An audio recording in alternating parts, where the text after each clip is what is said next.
to hear me blow my nose and on Nope. camera. So No. just hear about it now we've gone live. Yes. What is up, everybody? Yes, that's how we start these things off, with awkward intros. And with Geekeasy off camera, it's always a plus. Yes. Maybe Well, I figured I'd follow the leader of Breen and stay off camera. Breen's a leader. Oh, Well, he's that your could daddy. be good. That could well, I wouldn't say it like that, bro. That's kind of weird. Get your sick fantasies out of my live stream. What is up, Maranya? Hello to Brian. Hello to Jay. Happy new comic book day or day after, I should say. Probably. Whatever. Or happy Thursday. Had a kind of bipolar day. It was the weather. It snowed here, and then it decided to basically all melt. So I'm glad. Hey, what is up? 33-cent Rook. Yo, good evening. Yeah. I think I'm not gonna ask you, Jay, you got Flash Gordon this week? Yep, sure did. Neither of my shops had it. Or at least Really? one shop had it, but they were shorted. That happened to me last week with Space Ghost, but I was able So to get it this week. I think it got pushed back to next week for some stores. Yeah, So. there's been weird shipments going on lately, especially with indie books. Like they usually get their books a week ahead, and they get a random half box the day before. So, and all it was is Flash Gordon. So they're like, okay, I guess great, we're getting this, but where's the rest of it? And yep, just got my monthly pulls today. Man, you and LK, you guys get like, well, LK was, I think he was getting like a 3-month pull. He gets dropped off, but. If you're only getting like 5 books, ain't that bad. 5 titles, but I mean, if you're getting like a bunch, that can add up for a whole month. Oh yeah, especially being what $3.99 to $5.99 each. Yeah, right. Heck, if you're only getting one or 2 titles, and they only come out like once a month, you're golden, and you can buy trades. But, yeah, it really stretches that 33 cents, doesn't it, Jay? Yeah. Big time. Oh man, go Browns. Well, they're on the I one. liked you up until you just put that down. The Browns they were at the Super Bowl about an hour ago. Yeah, they were watching it probably. But... No, I flushed the toilet. Oh, okay. They just scored, so. I keep forgetting that the Browns are even a thing. Speaking of things that I keep forgetting about, hey, look, it's a random Zach. Wow. Hey, what's up, guys? Zach. What? Am I the 5th man here tonight? Yeah, I had an extra 33 cents, so I hired Jay. You had an extra 33 cents. So I guess my paycheck just went down, huh? That's okay. It was Dude's younger brother, maybe? It was out of the quarter I was going to give you, Zach. Oh, that's funny. All right. Hey, don't feel bad. I have to pay to be on, so, Yeah. That is kind of funny. No. We're paying for it, just not with money. Yeah, you ain't lying there, brother. Well, this is... I can't tell you how wonderful this is. I got both my comic sons here tonight. My fellow lion and well, the drunk uncle that ruins the holidays. Who's the fellow lion? That'd be 33 cents. Oh, what is that? Well, the Detroit Lions, Breen and I have been long diehard fans. This is common. Okay. Okay. I've been a fan for so long that the last time they were this good, I was minus 6 years old. The last time the Lions are doing really well this year. Say the last time they were probably good when I was 6. Didn't they have a really good season like a few years ago? I thought they had a good season a while back. Yeah, like, not a long last time year ago. they got to the conference championship. That's the closest they've gotten to the Super Bowl since there's been a Super Bowl. And the last time they won a championship, I believe, was 56 or 7. The last time With I the watched the mighty Yeah, Lions, Bobby back like Lane. Eddie LeBaron. the Or last is it time I Bobby watched, Lane? dude, the last time I watched a Lions game was when Favre was playing against them on the Packers. That's how long it's been since I watched a Lions game. I need somebody to watch. I'm done with the Saints and the Tigers. Yeah, it's a rough season, man. I hear you. And the Bears, oh my. You know who's having a stupid good season for everything he likes? Who's Is that? LK. Yeah. I don't know why he Oh, isn't he on is, you're just right. a crow. I don't know. I mean, I see him active on Twitter. He retweets things, but Yeah, I mean, it's, you know, it's maybe he's got a his- girlfriend. his favorite. Really? Yeah, his favorite college teams are Miami and God, I forgot the other- Indiana. Indiana. You know, he loves the Steelers. They're You know, actually- God, what was it? basketball is the Kings. Yeah, can't have everything. Yeah. What's up, Desert? Hello to anybody else who's just joining in. What's Jamin? What's up, bro? And I think that's about it. Oh! Hey, remember we're on a live stream here. You can't yell into the Forgot microphone. I forgot I had my mic on. I wish you'd remember that. Turn it off. Alrighty. I assume everybody here has books to show off. He doesn't just show up and just to hang out. I have books. I haven't read them all. Well, you're just like Jay then. Yeah. I've only read Geiger. I still have Really? 4 more to You read. I haven't read all mine yet either. So So you haven't even read Rockefeller? I actually No. just managed to read Geiger like right before I had Bible study tonight. I went through Geiger. I won't spoil the books at all then for you guys. You haven't read them yet. which is appropriate since it was since you read it about reading the Bible and stuff. So reading. Ironically, you guys see that on Twitter about the woman who's complaining about the school handed the 5th graders Bibles to take home? Oh, really? Yeah, I saw that this week. I was like, you're complaining that they handed your kids a Bible to take home? Wow. Well, in other words, it's just I'd rather have my kid come home with a Bible than have him come home with a dildo. I should hope so. Jeff, Yes. when you screamed like you just nailed your privates, to the chair you were sitting in, was that because of the fumble? Yes. Okay, well, you're about a minute and a half ahead of me, so keep that in mind. Yeah, that he dropped. Oh, his I'm food. watching it on Prime. So yeah. Yeah, well, I'm like I said, it just happened on my TV, so yeah, don't try to spoil everything. For Yeah, me. try not to yell. We got people that are new here and they're just kind of like. I forgot that I didn't have it on mute. I'm sorry, I forgot about that. You know what's weird? It's football. It's the only thing that makes guys yell. I Well, thought no, he I'm not just saying like that, Jeff. stole I- hot coffee or something. I don't drink coffee. You're seeing what's happening legitimately a minute and a half before I do.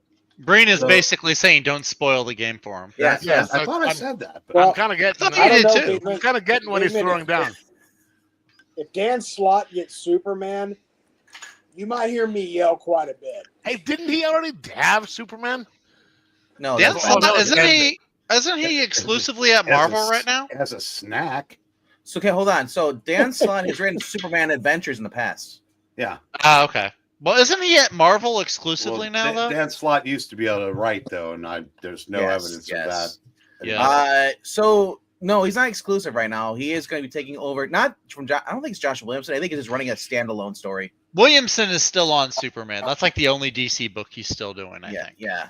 Because he gave up Green Arrow and But he did. Batman and I Robin. thought he came out on Tuesday or something like that. According to West, that he might be dipping out I haven't heard about that. because he's off of Green Arrow. I mean, if he goes off of Superman, then he just focuses on GI Joe. Well, see, but the thing is, he gave up Green Arrow and he gave up Batman and Robin, but he kept Superman. Yeah. So I don't know if I understand. Obviously, he would need to give up something if he's doing GI Joe full time. Yeah. My But guess like- is Slott is going to get some kind of side Superman You- project, Yeah. but I'm more pissed about John Ridley getting an Action Comics arc. The person that we want to give up books is the person that's going on the books, Dan Slott. But I mean, I would take Dan Slott all day long before John Ridley. Then- You What has John know Ridley what? done? Oh yeah, What? John Ridley. John Ridley. What It's did on John Superman. Ridley He's do? the one that wrote the Superman story where he was depowered, taken into a cell and gang raped by a bunch of dudes. Oh, I remember When that. did Okay, that? yeah. When did He's the one that happen? did the other side of the DC universe where everybody was a racist to fit his angry black man, Black Lightning story. John Jake, Ridley is Jake. a racist. Jay, can you quit asking when that happened so you can go look it up yourself? I don't.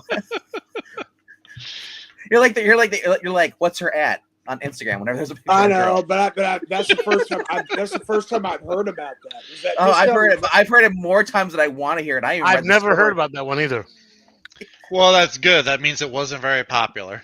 No, It shouldn't have no. been. Was that New 50? Just answer me. What era was that? No, Was that it New was one of 52? those. It's one of fairly those recent. Superman, side titles, kind of like that Batman book that they let Gary Whitta write, where he, where he signs off on some looting because it's rich people getting looted. Oh, that was stupid. That was That kind of shit. It's one of those side stories, but still, it just leaves DC readers with a bad taste in their mouth if they care about anything other than activism. Hey Zach, Hey, is your microphone right by your mouth with the headset on? it is because I am Okay. cooking 'Cause dinner. Well, so was I'm that sorry Superman about that. Lost? Oh, was that the Superman Lost hold on. series? We're having a conversation here because Oh, sorry. we're being told that you're louder than everyone else, Zach. So Well, hold on. This is He always is. you're I the mean, one that honest- asked me to wear the headset. well, I'll just say this: don't yell if you're wearing a headset because not yelling. it's right next, So, and if guys are talking over you, try not to talk over them because you're still gonna be louder than them. I'll adjust my volume. So in other words, just accordingly. sit there and be quiet. Hey, I'm happy to. I'm glad I'm good. not the only one who gets told that. All right. Hang on. How's that now? I mean, you sound lowered fine the to me. volume. It's just that I understand if like, if I put the I microphone get like it. this, I'm louder than you guys, and it probably I get hurts. So, I'm also not at my computer. I'm scarfing down dinner real quick. So I'm gonna be on mute for a few minutes while I eat anyway. take Uncle Jeffy with you, but I'm mute. All right, I'm gonna. Well, let's get to this. We'll start starting on our books. I got 12 issues. Yeah, no problem, Henry. I know what it's like. I've been on readings before, and it's like Breen will be quiet, and then everyone else will be loud. So I turn it up, and then it's like I had to keep changing just the vibe. But then it's not just Breen. I've had this with Pixel. His mic cuts in and out, and he's quiet. Marani does this. Now I can understand why people record their lines when they do readings, for TV shows separately because you can adjust the volume. But I also don't know how loud I am because I don't like to go back and rewatch streams that I'm on because I don't like the way I sound. So. well, don't worry. We edit you out. Oh, great. Okay. Whenever you go to speak, I put a picture of David Hasselhoff up inside, and that's it. Does it have to be Hasselhoff? Can it be like Tom Selleck? Fine. No, I'll put Michelle Pfeiffer Catwoman up for you. No, it needs to be JD Vance. Do you want YouTube to check this channel down if they put a JD Vance? I don't know, man. I think you might get more views. Yeah. People who've never read comics, probably. Anyway, I got 12 books this week. 13 if you include the Wonky Dead. Each came out 101. Actually, no, yeah, 101. So, original cover on the back. So, it's right at, well, in case you're wondering what this is, you can tell by the cover. And then you look at the bottom. So, goodbye, Glenn. All right, number 12 for this week is Teenage Mutant Ninja Turtles Naruto. Or Naruto. Naruto. Naruto. Yeah, Yeah. you got one. You lucky son of a gun. Well, so far it's kind. I don't know anything about that show. I've never watched an anime, so it's kind of like you're just running in the middle of the thing. You starts off with April. You don't. It kind of explain a little backstory. Also, we got the April who's basically just race swapped immediately. At first, I thought she was part of the Naruto group. Then it turns out it's April. April, of course. So I don't know why, but they're back in there. I guess they're in the past or what present or something. look like they're in the current day, but the Naruto clan is basically I don't know if they're supposed to be modern or they're not feudal Japan, right? I So- don't know. I haven't read it. I just know my brother wanted me to find one for him because he likes both the Turtles and Naruto. Yeah. And I got there like 20 minutes too late, the guy said. Because they that was like the one book they sold all their copies of this Yeah, month. so I'll probably send you my copy. I don't know if I'll dip into this again. Honestly, I would just tell your brother to wait for the trade. Yeah. I mean, and he probably will, but I did want to get him like at least the number Yeah, one so- issue. You know that's going to be worth a lot, Yeah. probably, at least short term. You would think that, but a lot of times they aren't. Yeah. And that's pretty good. I mean, other than the stupid race swap, the story isn't bad. It's kind of like in a sense the problem I have with the new book that came out, the Rockefellers. If you didn't read the prequel story, even then, you're kind of like, what's going on here? So they give you a little bit of information, but all you know is that apparently, like Master or no, sorry, not Master, but Governor Splinter knows that. Thank you. I know. I was waiting for it. Yeah, like the biggest thing that happens in this, and I guess it might be a spoiler, but I don't care about it. But that's it. They know each other. So that's the big reveal. After everything, they fight, and that's it. It's like it's always like whenever two heroes come out, like, "Oh, you're a villain. No, you're a villain." They fight, and they're like, "Okay, well, now we're friends now." It was kind of, there was nothing really new for me in this book. So, art is decent though. Number 11. You know, I'm just kind of picking up for these covers now because I just love this artist. You know, I love his art. Mhm. Batman, werewolf. Batman becomes a werewolf. John Constantine looks like he's on death's bed and is trying to flirt with 20-year-old Zatanna, who is dating Bruce Wayne. And it's just kind of weird. You know, it's just the art in here is just, I don't know why, it's like they're in a weird love triangle, and I don't understand what the point of that is. Meanwhile, we got the guy who basically like this is supposed to be John Constantine. Mhm. Yeah. Receding hairline. Receding hairline with Kurt Langstrom, and then Bruce Wayne and Alfred. So it's the art needs improve as far as the guys' faces, but other than like stuff like for Zatanna, I don't mind like stuff like this. Like I love that aspect, but like, yeah, that's not Constantine. Middle-aged constant. Jay, do you got a fan on? You can hear that all the way on the other side of the room. I can hear it I can hear it all the way across the country. Yes, it can't be that hot, all dude. It's like winter now. It is It's 52 winter for like a outside. day. Hang on. It was for me for like it's 36 outside, but all the snow's gone.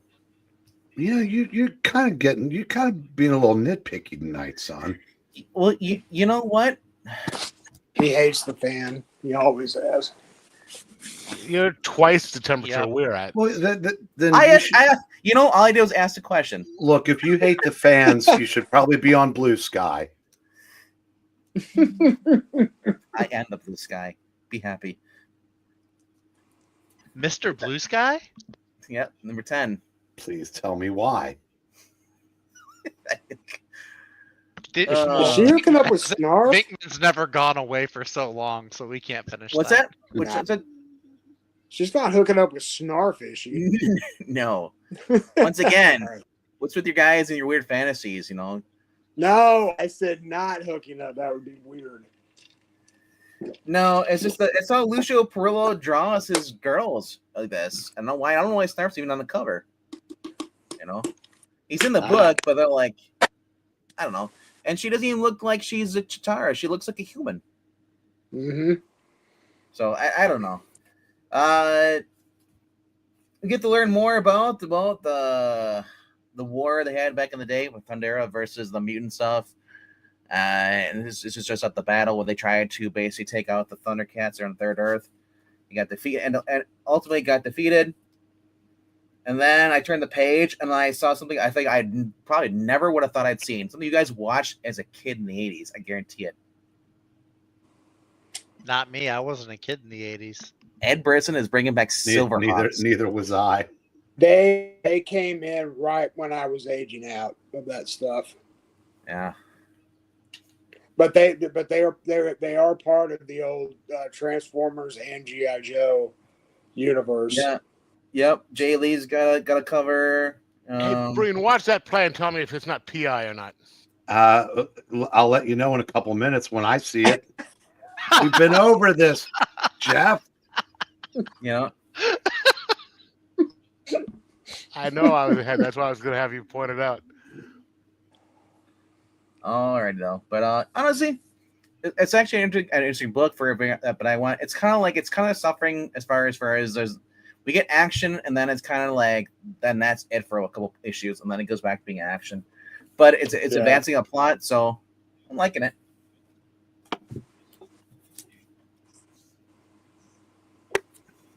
Number 8, Rockefellers. Pedro Pascal's family in the future. Yeah, Don't you even go there. Why would I thought because I'd rather have Pedro Pascal in this than Fantastic Four. Yeah, this fits his personality. The character that he's written in here by Jeff Johns, I can easily see Pedro Pascal in this. If you watch The Last of Us, it's kind of the same stuff he does for Joel. Same kind of similar personality. And honestly, like this is so far, it's a good book, but you really don't know. All you know is they're being hunted through time, and they have to go. Basically, it's recapping what we got in the preview from was it Ghost Machine preview book, whatever it was that came out once. Like it expands a little more on that, and shows how they got to our time in 2024. But there is a character death. I will not say who, or if it's even part of the family or not. So, but I will just say that I don't know. I want to see what happens with next, but I mean, like right now, this is kind of like, okay, you just rehashed what we kind of already figured was going on. You just showed how they got there. I want to know why. Then you should know who the character death is because if you remember the preview. I know what the character death is. Yes, in here. I just want to know what they're running from. We still don't know. Well, that's kind of how storytelling works. You let it unfold. Otherwise, everything would just be one issue and done. It just felt cliche. Like I've seen this before with other stories. You don't even know what a cliche is. Bigman is the cliche of that fan that wants something he can't have. A cliche trope that's been used over and over again. Mm-hmm. Kind of like watching sports. It's the same game every game. Oh That's not no! true. Even I know that's not That's true. just the kind of what I would expect to hear from the ignorant and uninformed. You know what? We're going to cancel sports just for your attitude. Please continue. I'll try to. I'll try to. It's hard with all this negativity coming from you. Well, that's why I make my Ultimate Comics debut in your number one book. That's me. All right. Great. Fun book. We get an arrival of a character we've been waiting for at the end of this issue. I won't spoil who it is, but the cast is done pretty well in here. We do get a my Bulma moment. For Zach knows that. Don't touch my Bulma. If you ever watched Dragon Ball Super. I've never watched Dragon Ball. Really? Dragon Ball Z? Yeah, So my brother. So you don't know that meme then? Disowned me. No, I do not. With Lord Beerus, the cat and stuff, the purple cat. I guy? have no idea what you're talking about. Wow, these are foreign words to me. Wow. I guess you don't watch anime. I watch a lot of anime, just not Dragon Ball Z. Wow. Just not the most famous one probably in the world, probably. Basically, I'll just say this. Olive Oil gets attacked by this guy, and he pretty says, like, you hurt my olive, and he goes full spinach mode without even having spinach. So, and you get to see Popeye letting loose. Fun book, man. All right, number 7 is Geiger. You know, this is a series Great. actually picking. What's that? So that's a great issue. This series is actually picking up for me. When I first started reading the first few issues, I was kind of not feeling it. I don't know if I would continue, but it's actually getting better. Something I can say. It's been consistently good. I don't know why it rubbed you the wrong way. It's just a continuation, and it's awesome. They're on this like endless adventure. Well, not endless. Yeah, and if I want, I guess it just felt kind of like it was just like I said, stuff I've seen before in TV shows or stuff. It just felt like there was nothing really new, and I don't want a depressed hero where But I'm glad it's like Junkyard Joe kind of like this issue with the kids. Well, I hear you. His entourage helps out, because the nuclear helps out a lot. He's a good dude, and the animals are awesome. So they bring the sunshine, if you will. Yeah, it's kind of humanizing him, and that's what I'm liking. Didn't have that in the early issues. No, it kind of feels a little less dystopian when the characters themselves seem to have heart. Yep. Right. It's like Frank Castle, daycare. He gets a bunch of kids.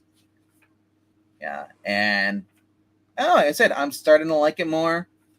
And just getting more flashbacks and with his kids stuff, and just the art in here is phenomenal. I love it. And we even get a cast of villains. Yeah, that was cool. Paul Pelletier has been this good for over 30 years. That is an incredible shot, though. He has a stylized style, I guess, for lack of a better way to put that, and he's never turned into a funhouse mirror of himself. No, I just love it because I forgot there was a queen involved in this. I was like, oh, I thought it was a king at first. So manly. But until I realized why they calling him queen, I was like, wait, it's a woman. But no, he's very tough. I love it. He's officially got his rogues gallery. Yeah. That's what it seemed like. The most dangerous game, and he's the prize. So, fun book. Number 6, Prodigy, Slaves of Mars. Yes. Sorry, Indentured Servitudes of Mars Corporation. Ooh, that looks interesting. That's a Stargate, bro.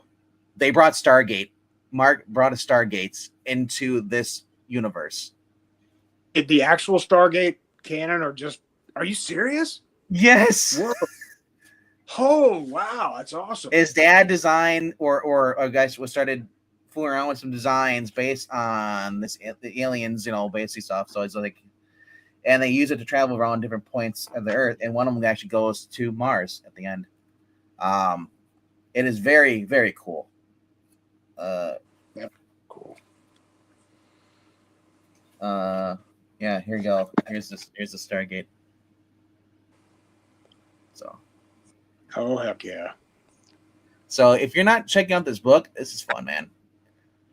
Mark, like I said, I love this when writers put in stuff like the shows I probably like. You probably like Stargate, so that's why you included it in here. Stargate SG-1's my all-time favorite sci-fi show. And Stargate, like Henry's pointing out, they were fans of Star Trek. Big time. That was introduced in an episode in the 60s. All right. Hey, Henry, I actually have David Gerald's autograph. So he's the one that wrote The City on the Edge of Forever. All right. Top 5 this week. Catwoman. Wow. What a difference an actual good writer makes on a book. She's being hunted down for one of her aliases. Over the years, she's had several aliases, and this unknown, I guess, group of people put a hit out on her, but not as Selena Kyle, but hit on this Evie character that she was, one of her fake personas. And they're using facial technology to find her while she's over here, because she's basically not in Gotham anymore. She's in Berlin. And I'm liking this, But like I said, it's kind of cool. You got cat and mouse stuff. She's meeting people, and there's people that are trying to take her out, being hired out, and just kind of if you like spy stuff, this is it. You know. It's funny thing is that she's wearing her sneaking suit the whole entire time under her clothes, and no one notices that because she's not wearing the mask. So, fun book. All right. Zach, you haven't read any books in all this week? I read a couple of books. I just Right. haven't read all of them. I had a good chunk of books this week. I think I don't remember how many I had. I had a lot more than I normally do. I'm loving where they're taking with this whole thing with the Midnight Mission, the cops going after them now. This is one of the ones I have not read. I actually, you know dude. what? Moon Knight. I don't even know if I read the last issue. Really? Yeah, dude, I'm behind. I'm So, behind on so many books. We get Tony Stark in here. And he's because compared to the previous issue, there's a new drug lord that basically moved in onto Moon Knight's territory while he was dead. He's got this new drug. It's infused with not only it's an addictive drug that kills you, but it's also got some magic to mixed with it well. So it's like a, and I love that. Basically, it's like Tony Stark explains what's wrong with the whole Marvel universe. He's like, he's like, dude, I'm a scientist, He's like, why didn't you go to Doctor Strange? He's like, well, it's like, he's like, Tony, you understand addiction, so at least in the comments, I figured you'd probably be better at this. He's like, well, he said Doctor Strange can help you with the magic part, but he's a surgeon, not a chemist. You need Reed Richards, and his chemist, unfortunately, the guy you really need is talk to is dead, and that's Hank Pym. So, is Hank Pym dead? Yeah, he's been dead. When did they kill Hank? The last time they showed him, he was merged with Ultron. Yeah, but he wasn't dead. He was dead. He was merged with Ultron. He was alive. He was just merged with Ultron. Yeah. It was stupid, but he was alive. This is cool. At least this, I don't praise this. When you give me like a praise break like that, I'll take that over any advertisement. But yep.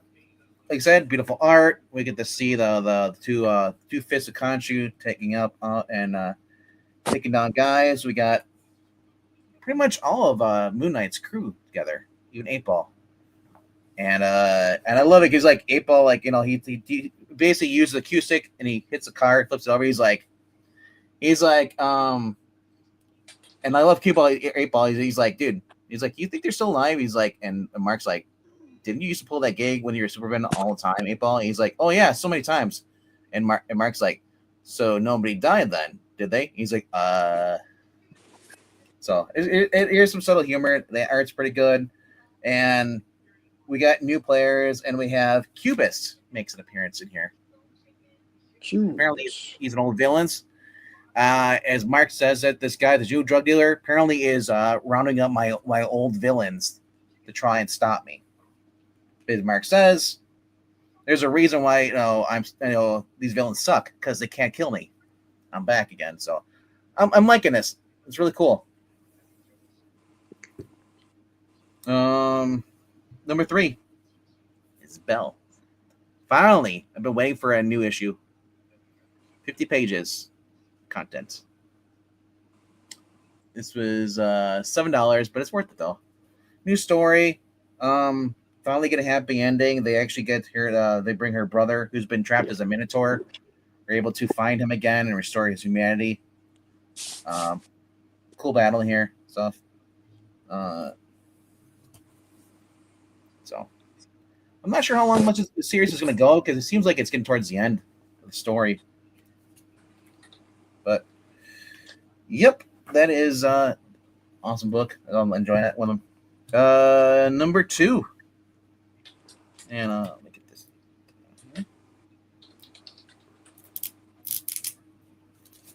Number 2 is Ultimate Spider-Man. Awesome title. Awesome book. Lots of action in this. The character wasn't overdone, wasn't annoying. It wasn't like interpolating when they put a new character in and they just make her like OP'd. No, not whatsoever. I actually Well, is that, I mean, over paneled since she was only in about 2 of them? exactly. So, but I saw this cover. I got the 125 Terry Dodson. So, Always a Nice. nice pick. well, I got Marvel's because it's a Thanksgiving cover. Yeah, I'm saying it's a good pick. I Terry know. Dodson is always a nice pick as well. So I said, yeah, exactly. And it's a more importantly, is the reason I got it. It's a Thanksgiving cover. I don't have any many books or covers. I don't like. It might be the only one I have that has a Thanksgiving on it. I don't own that JSA one. You know, I would love to, but very very fun title. A lot of logic being sped up by my Uncle Ben, man. We thought with great power comes great responsibility. He's basically, he basically said, he talks sense in the Peter. He's like, now you've taken on this your responsibility and you put your family as a target. It's like, and he just basically starts giving him some advice on that because MJ was kind of freaking out a little bit. He came back, he looked kind of lit shelved, and and he talks to Uncle Ben about that. What's really cool for those who played the Spider-Man PS4 game, we finally get to see Spider-Man in action doing stuff, going up against Mr. Negative's clan in a bank robbery. We got a Karen who says, like, why don't you just shut up? You're going to get everyone killing. He's like, okay, fine, you can keep her, but everyone else goes free. I love it. The humor. It's a very cool book, man. It's and then we get the scene here at MJ. Like I said, if you're not reading this title, you should be reading title. It's probably the only book you should be picking up at Marvel. And if you don't want to pick up every issue, you don't have to. You can just pick up the trade. Volume 1 is already out. You can find it at pretty much at Barnes and Noble or any place that sells comic books or just in general trades. Very, very fun. Number 1 for me. It's Batman and Robin Year 1. We've always said Mark Waid is a dick, but his writing is next level. And especially with this, I think I'm more liking this because it's set in Year 1, where Dick Grayson has just become Robin. We got this girl basically who's everyone at the social services is betting on how long before the kid gets taken away because Bruce Wayne's a notorious playboy. And so this one woman who's basically not out in the betting pool or in the office goes to check on him. And while they're Bruce is being nice, giving an interview and stuff, and then Dick Grayson's basically being a dick behind him, sticking his tongue out and just being a kid because they're button heads. It's just a fun story. Yeah.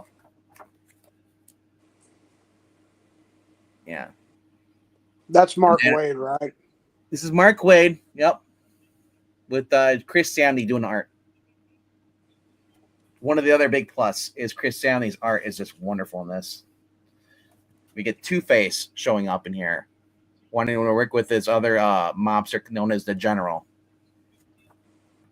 And wow, we even get to see Batman and Robin doing some stuff. Robin saves some kids out of the burning building. And like I said, it's just they Bruce and him fight, but at the end they kind of become closer. They kind of make up and it's more father and son. That's my favorite book of the week, man. I can't help it. It's I love that stuff. If you give me any Batman in the noir stuff, back in the 40s, I love that. But then I got some back issues. Only a few.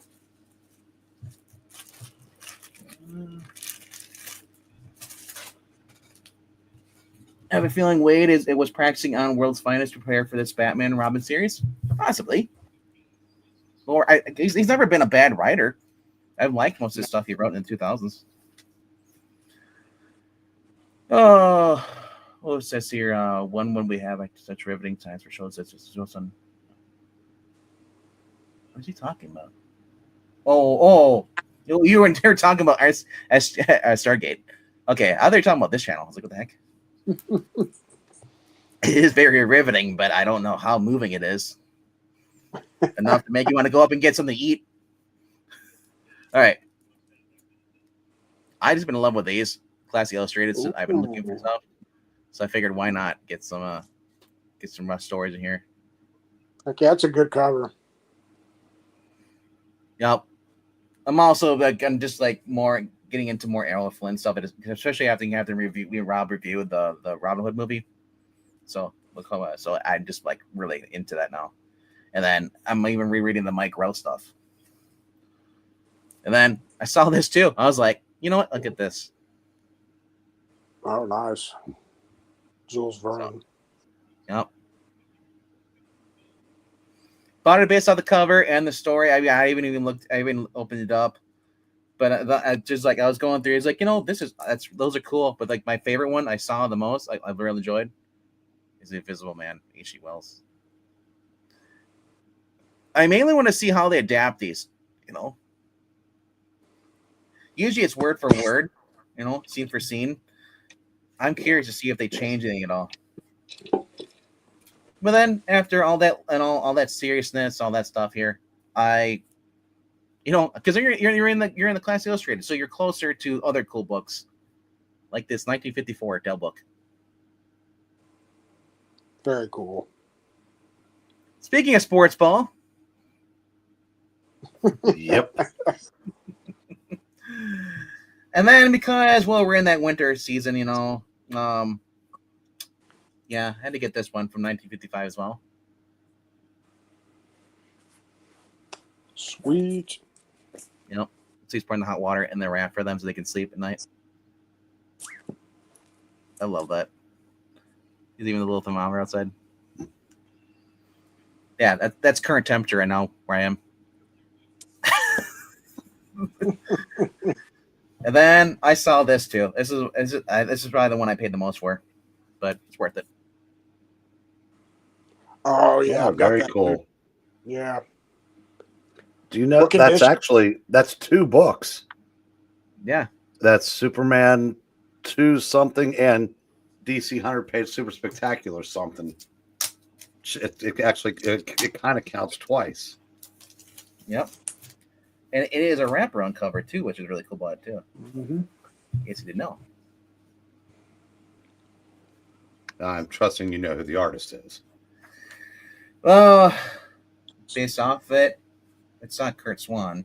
No. So it's probably Neil Adams. Yep. Exactly. It says on the cover. Let me see the pages real quick. Let me see how white they are. Oh wow, yeah, yours is much, much nicer than mine. Very good. How much did you drop on that? $30.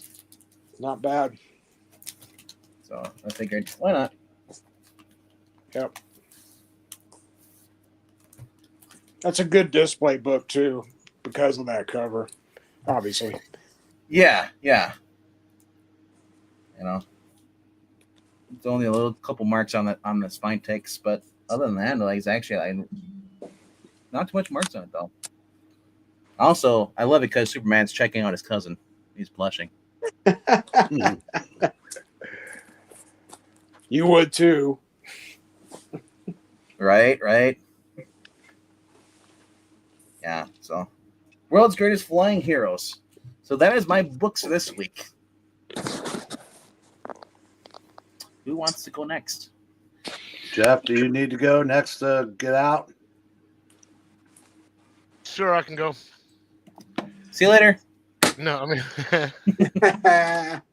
all right. I didn't get everything done, read, but I will go over everything that I have. It's fucking cold in here. Got a heat on. 16 degrees outside, and it doesn't feel much warmer inside. 1, 2, 3, 5, 6, 7, 8. So I have like 9. I'll show you the stuff that I got first. Modern Arcana 3 by Lemure. This is a really interesting book. I don't know if I've gone over the plot on this before, but it's you know the basic plots of the story. I mean, you have the central character had left the small town, because they hated it, and they wanted to move to the big city to get a better life, and they're coming back. They're you know tails between their legs. They couldn't make it in the big city. They've got an estranged relationship with her mother Big and all that. City. Sorry, I can't resist anymore. You said it twice. And hey, you got to do it. Her mother was a fake psychic who would use the stuff to make money, and she's a drunk or a recovering alcoholic. And this one is the third part of it. She just found out that she actually does have a talent for reading the tarot cards, and so dealing with that, and her ex-girlfriend that she's and pretty good book. I didn't give the description, didn't do the book justice by the description, but it was a really good book. Number 8,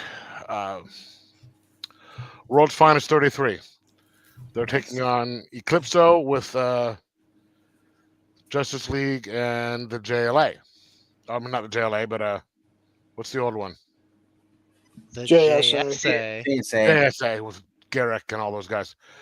So there's a little thing of tension between Jay Garrick and whoever the modern Flash is, and Barry, and also Alan Scott and the new Green Lantern. Good book though. 7.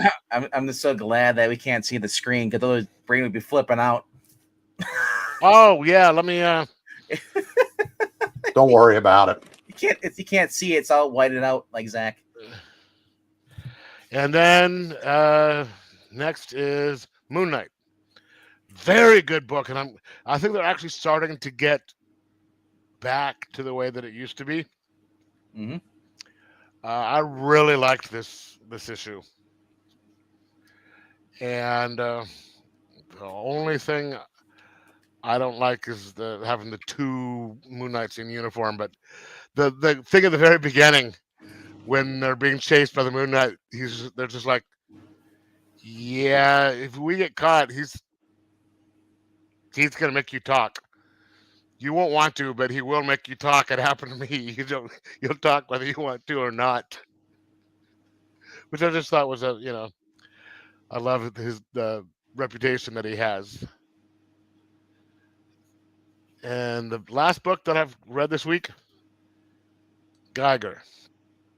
I was actually thinking about dropping this, but I picked it up, and I'm so glad that I did. This was such a good book. Mm-hmm. And, it shows you the sign of a good writer, which Jeff Johns is, that you don't need to have a lot of action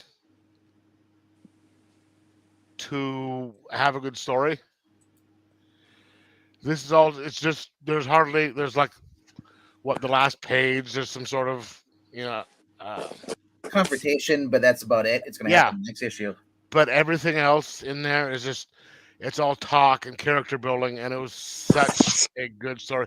And then the art, like this one right here, is incredible. Yep. Zach, it's like Dragon Ball Z. They power up for 30 minutes, and then they fight the next one for 15 seconds. Yeah,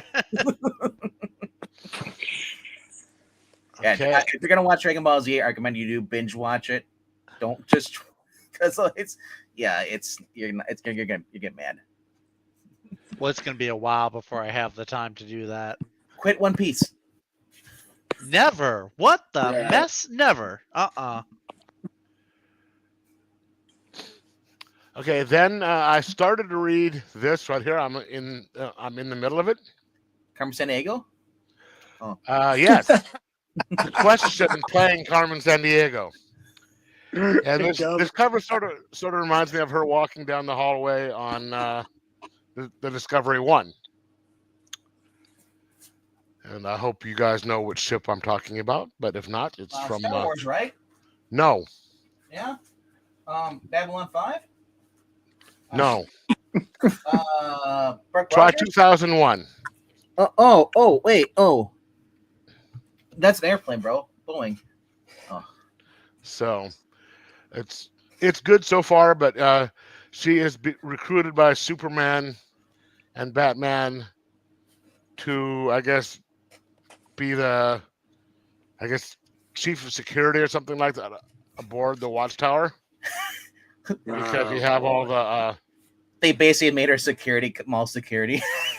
Well, I mean, you've got all the the different people on board, and she's got to give it a Western look right there. It's just weird that she's even involved, because I thought she hated Batman and all them.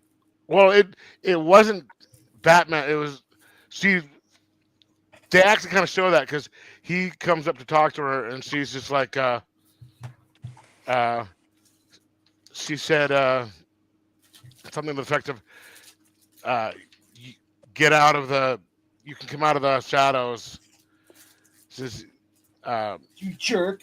yeah, she's like, just not being very pleasant to him. She says, "I'm not asking you. Maybe you should talk to him." And Superman does the talking and asks her to do it. And she's like, "How can you turn down Superman?" So I guess, like I said, I haven't finished it yet, but I guess she's becoming like the Odo or the Garibaldi.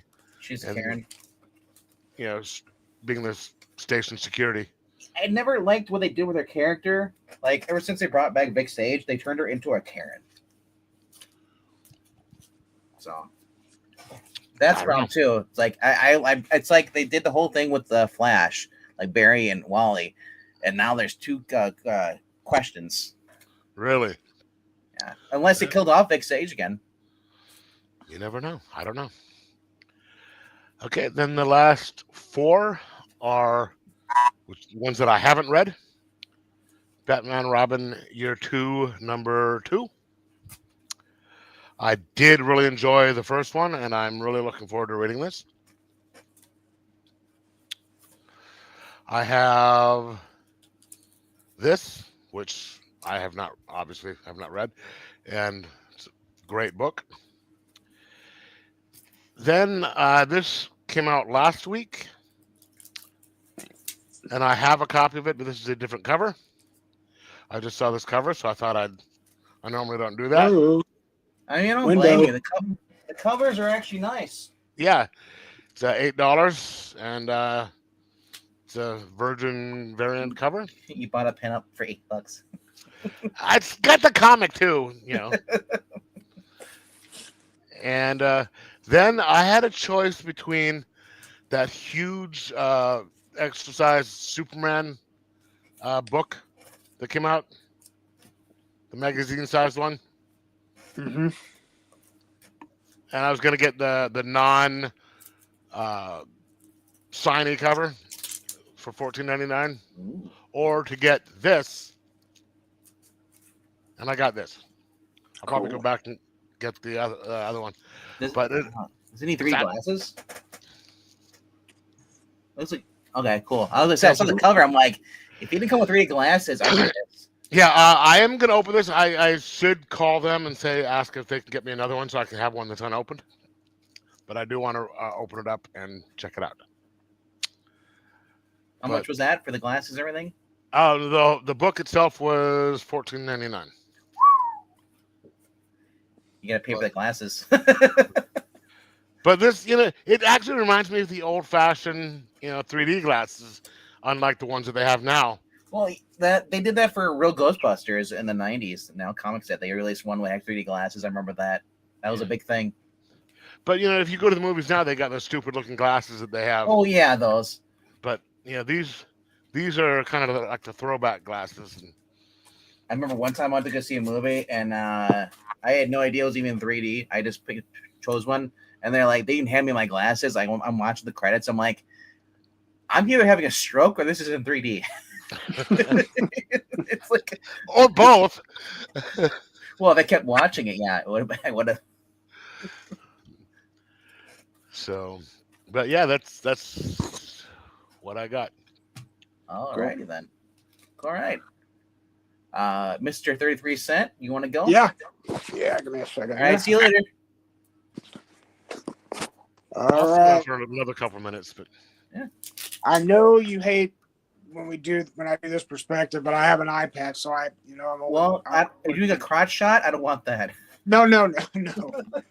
All right. Well, you guys already know I have Geiger, so I went ahead and went with the B cover for Rockefellers, and then I said, this I haven't was my read these favorite. Whenever a YouTuber does a shaky camera bit, I love that. yeah, It's so like unprofessional, but I love it though because it's so like normal. real, yeah. It's But it's not realism. edited. Yeah. And of course, I've been keeping up with the Real American Hero, G.I. Joe Real American Hero. Andy Kubert covers getting this alone, but the stories were good. Hama's been really good on these again. So Look how clean that room is. Or at least Oh, that I corner. know. It's my comic book room. Well, my comic book room is always spotless. And then No, finally, of course, I got Flash Gordon #4. And I haven't read any of these yet, but I plan on getting to it. And I just want to go. I was Do gonna say, I know? neither we. We haven't read that yet either. Yeah, you didn't get them. And I want to show off what I got my back issues. Got in last week. My Dread Stars 1 through 27, I got for $25. The first half, a little bit over, and one issue into the second half, and the annual. These are all in really nice condition, so I'm happy about that. Looking forward to diving in on that. How And yeah, much of your room is Valiant? Valiant right here is this entire box, and that box on the left, the short box on the left. Okay. That's it. Oh, you got pull-out drawers, or at least is that no? No, I bought a muscle rack, and so I just set Okay, all that's what it is. I thought you Yeah. had like drawers on the bottom. You could pull it out. That'd be cooler. No, I would like to have those. Those are expensive though, and so I'm just good with this right now. Nice. Yeah, comic book room is always spotless. And that's Dave, it for me this week. Oh, Pardon my interruption, but Zach, are you watching the football game? No, I am not. You might want to turn it on. It's near whiteout conditions. Oh my goodness. horrible. Of course, he's not watching. He's there. This is another book. I know I put this in Sports Ball, but this Rome Eternal is pretty good. It's pretty hardcore and brutal, but it's good. And there's some Transformer. What are those called? The page punchers from McFarlane. And that's it. It is pretty crazy. The ground is in like the last 5 minutes. The ground is completely covered. With the white stuff. yeah, it's getting pretty bad out there. Yeah, let it stay up in that end of the state. I never understood why people have in areas like this why they have open stadiums. It's just kind of dumb. Well, Lambeau we prefer it because as far as all these teams come up from Florida, they don't want to play in snow. Yeah, baseball, I agree, but football, that's Gives you an advantage actually. Yeah, this is I'm what with football Brady. should be played in. Yeah, Yep. baseball's too precise. It's no fun to watch baseball in bad weather. Yeah. But football, I think it's twice as much fun. Agreed.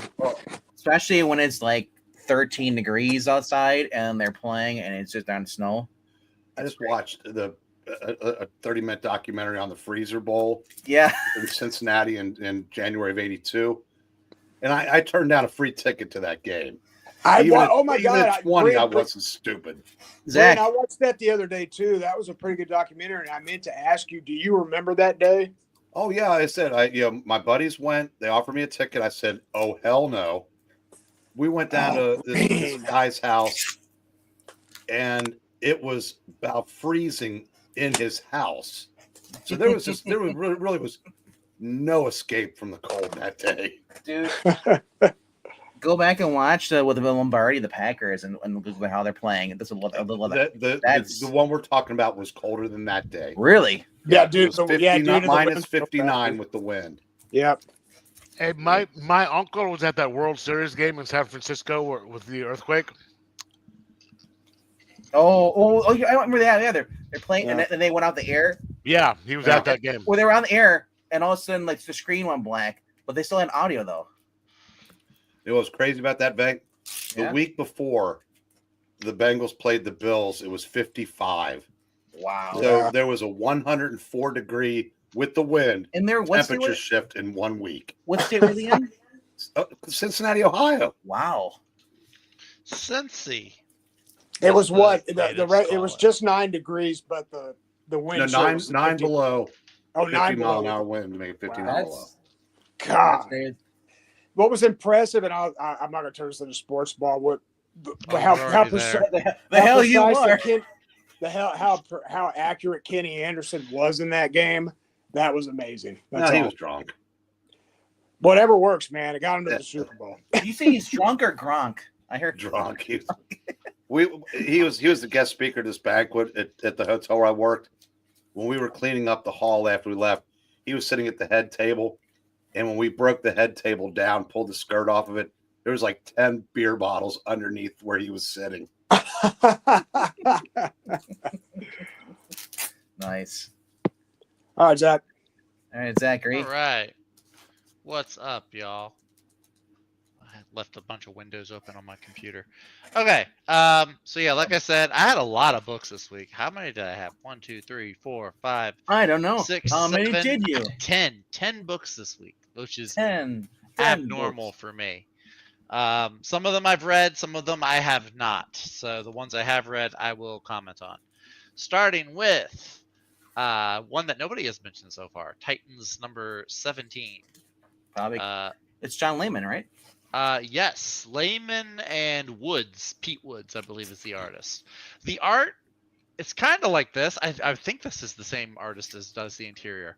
So it's a little, I don't know, a little blocky, but I don't hate it. They did some pretty cool stuff with Clock King. He was the villain that was kind of teased at the end of the last issue. So, yeah, him kind of, the little scenario the Titans find themselves in with them. It was good. It was an entertaining little story. Just kind of solidifies, okay, yeah, because Donna's the member of the team. They touch on why Roy is all of a sudden with the Titans. Did he just take over that book? Who? John Layman? Last issue with the 16 he did. All right, because I'm Taylor curious. got off at 15. I'm glad you're liking that book because that's the same guy who's writing Scorched. Oh yeah, no, this is good. Yeah. My one beef, if you could say I have a beef with this, is that Wally is not in this anymore. That's my because of course, as soon as I pick it up, they take Wally away. But you know what? Who'd they replace him with though? It's okay. Roy's on there. Whoa, You know they took Wally away again? They took Wally off the team, but then they added Roy. They also took Aqualad because I think Aqualad was the main member. To be fair, Wally is now the Flash. Now they pretty much. That's true. Yeah, he's in a lot of the Justice League stuff, I'm sure. Yeah. I did read this also, G.I. Joe, Real American Hero. Basically, the Cobra versus Mutant Cobra versus Destro free for all book. A lot of fun. Yeah, the mutant zombie cobras. Yeah, the mutant zombie cobras are awesome. The it Cobra is pretty cool. Yeah, Also, I never liked Zartan and the Dreadnoughts before, but this series is starting to change my mind. What kind of band is that? Zartan and the Dreadnoughts. There were these mercenaries that were. I know. Cobra. I'm just saying it sounds like a band. Okay. Post-punk. Yeah. All right. We got Geiger number 8. Pretty good issue. Yeah, like I think it was Jeff saying. Yeah, it's like kind of a slow burn, but you don't need a lot of action. I like the storytelling they're doing here with Geiger and this this little village he winds up at. Him and the leader of that village. I think they're gonna come to blows at some point. But that was a good story. I did read this one. I Lie Popeye. This is issue number 3, I believe. Yeah. And yeah, this is a ton of fun. If you like anime, see, you've been saying Dragon Ball Z, and I can kind of see that, but I'm also seeing a lot of One Piece inspiration in here as well. Where he says, "You hurt my olive." That's pretty much where Vegeta goes, "You hurt my Bulma," and he goes Yeah, Super Saiyan God. it's also Luffy saying you hurt my friend, and it doesn't matter who his friend is. Luffy will flat up kill a guy. But this is the art in this is outrageously fun. I'm loving the art style and the storytelling of this. His dad is, I think, the funnest character. The last page, though, I'm really excited for the next issue because one of my favorite Popeye's characters, he shows up at the very end of this book. So I'm really looking forward to the next issue. I got this one. I won't spoil it though. Don't worry. I got Flash Gordon number 4. I appreciate Jeremy that. Adams. Really good. I enjoyed this issue a lot. I think it's a really good issue. That's all I'm going to say. The art is great. The storytelling so far is really good. Flash Gordon with some unlikely team ups, I guess, but it's good. It's really good stuff. We've got, I have not read this yet. I do have Prodigy, Slaves of Mars. No, I will not correct myself. I will say what the book says. What the? I'm also not a Servitude Stargate of fan. Mars. I'm also not a Stargate fan, so I feel like I'm not getting as much out of it, probably, or I won't get as much So, out of it. It's the portal but- thing. I That, know I love what it that. is. Yeah. I know what it is. I've just never seen the show. That's what it is. I like it. I'm not a huge Stargate fan either. I hate the movie, but I thought the show was better. Yeah. Like I said, I have not read Fist of Khonshu 1 or 2, although I do like this cover a lot. Moon Knight with his posse. It's Eight a Ball. really good series. Yeah, I know. I getting need better. to read. I have the first issue somewhere over here. I'm gonna get caught up on that. I just read Absolute Batman number 2 like 3 days ago, so which was a great issue, by the way. I know it was last week, but that and Green Lantern were really good. Also have not read The Moon is Following Us. I have not read this one yet. This is issue number 3. This is Daniel Warren Johnson and Riley Rossmo with colors by Mike Spicer. The first issue was a lot of fun. 2 different art styles for the 2 different worlds the story takes place in. So very, very cool. Kind of the eye-catching art, kind of similar to Popeye. Maybe a little bit, stylized differently, but overall the colors and the action, it's very nice. I like it a lot. All right, these are my top 3 books, and I have read all of these. We have Rockefellers, issue number 1. I don't know if anybody saw that Disney Channel show, Phil of the Future, Yeah, it is. years ago. I know. That's what this is. This reminds me of Phil of the Future with like a villain in it. Time Displaced Family. I am not with Venkman on this. I want to see how the story. I like how the story kind of picks up as the issue picks up as the story is undergoing or as it's already starting. And I'm sure we'll find out more, as the issues progress. But yeah, really neat. Family from the future stuck in the present. They've got the son who wants to, who risk exposing them with his science experiments and his gadgets, and the grandpa's like 120 years old, but all the old ladies are thirsting after him because he can do chin-ups, and it's really fun. The family dynamics are great. So Peter Tomasi and Francis Manipul, so that's a really great team right there. So digging this. I've also got Spider-Man number 11, Ultimate Spider-Man number 11. It's funny, I said this on Twitter earlier. I remember when they first showed the cover for this, and everybody thought Peter Parker was going to be cheating on Mary Jane with Felicia Hardy, and this ended up being like one of the more wholesome married couple conversation books with Peter and MJ. So I'm loving the way Hickman writes the marriage and the communication between Peter and MJ. I think that's really great. You know why? Because he's not that fat piece of shit Sobolski who hates them together. All right. Well, you can crap on him later. This is my turn. No, no, I'm good. No, the Mr. Negative bit I thought was really cool. I like the Mr. Negative bit. The Uncle Ben, I kind of figured Uncle Ben, the stuff with him, I kind of figured that was going to come to light. So I was kind of right there, which is neat. But yeah, overall, this just continues to be a great Spider-Man book. Anybody that's not reading it, you should be ashamed if you call yourself a Spider-Man fan. And then the final one this week, Jeff talked about it earlier, World's Finest number 33, the Justice League and the Justice Society versus Eclipso. Some really great stuff in here. Eclipso turns one team against the other. The art, it is kind of hurting from missing the Dan Mora. I do kind of like this replacement artist, but I think if Dan Mora was doing this, it would have been like Yeah, Moore's twice coming as back. good. He's just He is been coming busy. back. He was just well, yeah. I mean, yeah, he's got the Justice Unlimited. League book coming up. He's Yeah. got all these books. Which good for him. He should be getting the business. He's a great artist. But yeah, this story overall was really good. This might be one of my favorite stories they've done so far. The World's Finest, in the ranking of World's Finest stories, this is probably one of my favorites, mainly because it's Justice Society. But just the little team ups they have with the different members, it's just been a lot of fun.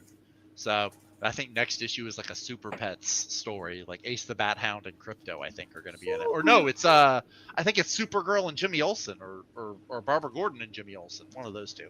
So yeah, The second. I think it yeah. might be a combination of both, but it's more the You second. know what? I don't like not knowing. I've read it, but let me find it in here. It is gonna be. Also, I was wondering this earlier. Does anybody know anything about this writer, Elliot Kalin? I don't know anything about him. If he's on Harley Quinn, it must not be good. Batgirl, so Barbara Gordon, Jimmy Olsen, Crypto, and Bat Hound. So those are the 4 characters that are going to be teaming up next issue. So Jimmy, Barbara, and the dogs. So really good, great story. And that is all of these books. And I've only read about half of them. Say what?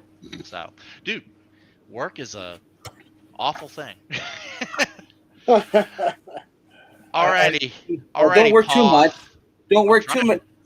Zach, Trying try not to not work to. too much, otherwise you'll be single again. I'm trying not to. Because then we'll be forced to spend more time with you then. What are you talking about? You barely spend time with me now. I know. It's too much. All right. I'm going to start with a couple of books that were supposed to be out last week, but we didn't get them until this week. And I hate to say it about someone who I like as a person and as a writer, but this is just doing nothing. Blade Northcott, yeah, I told you. Yeah, it's just, maybe it's my unfamiliarity with the whole Barbarella lore, but yeah, it's just not compelling. On the other side, this issue of Johnny Quest was fantastic. The characterizations of like the present day versus the characters in the 60s, and that's if you're reading the book, you know what I'm talking about. This is just very, very fun. Oh, my shop didn't have Johnny Quest this week. Oh. Well, it came out. It was supposed to come out last week. Yeah. Oh, okay. I was Same looking for with the other one. And Sure. Space Ghost continues to be as good as anything on the market right now. I was this close to going with that cover. David This Prepose. story was great. What was Prepose on before this? He did a Moon Knight miniseries. Is that he it? Did, he did a couple of Fantastic Four issues at Marvel. Yeah, he's just been kind of considered mid before this, but this is very, very good. What did you say? Mid. He's mid? Mid. Oh, I didn't know that. All right. Nope, that's not going to count. Of course, Geeky's known that for 2 minutes. Number 10. It's like, yeah, I feel like what's that definition of insanity? You know, Doing the same thing over and over again, expecting That a one different- came out. Is that Yeah. a new one? Yeah, it came out yesterday. Damn it! I gotta go back. No, you really don't. No, the art is the best. The art is the best thing on the cover. They let the woman that wrote the Fire and Ice miniseries do a story in this. Oh, Yeah, I think I'm done. Yeah, the covers are cool, but it's not worth it. Good for them. And it counted. Can you? Oh no, I was talking about the drop pass in the end zone. Oh. Okay, number 9. Tomorrow Girl. Got it for one reason. Yeah, Herbie the Fat Fury, but there was also Fat Man and there was somebody else that they used in here also. But I mean, it's not anything spectacular, but it's just cool to see these public domain characters being used again. What does the interior look like? Um, Hello. let's The cover's cool. I love the throwback. it's just very cartoony and Okay. but it was fun. And it's amplified towards more for kids. Well, no, because kids won't know who the characters are. But it's just, but That's really stopped kids from reading or watching cartoons. Number 8, Archie as Mr. Justice. Number 1. Wow. Yeah, I didn't have that either.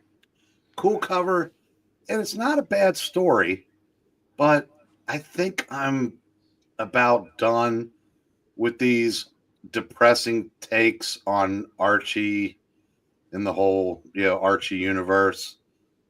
Yeah, I may give it one more issue, but I don't know. Like I said, the only one that should have been depressing would be 1941 because it actually was part of the story. It was World War II. It made sense. Like everything else, if they're doing that, it's it's just, I'm with you. I don't know. It's something. Maybe it'll get better, but yeah, it's just All right, guys, I got to blow out. I've got to,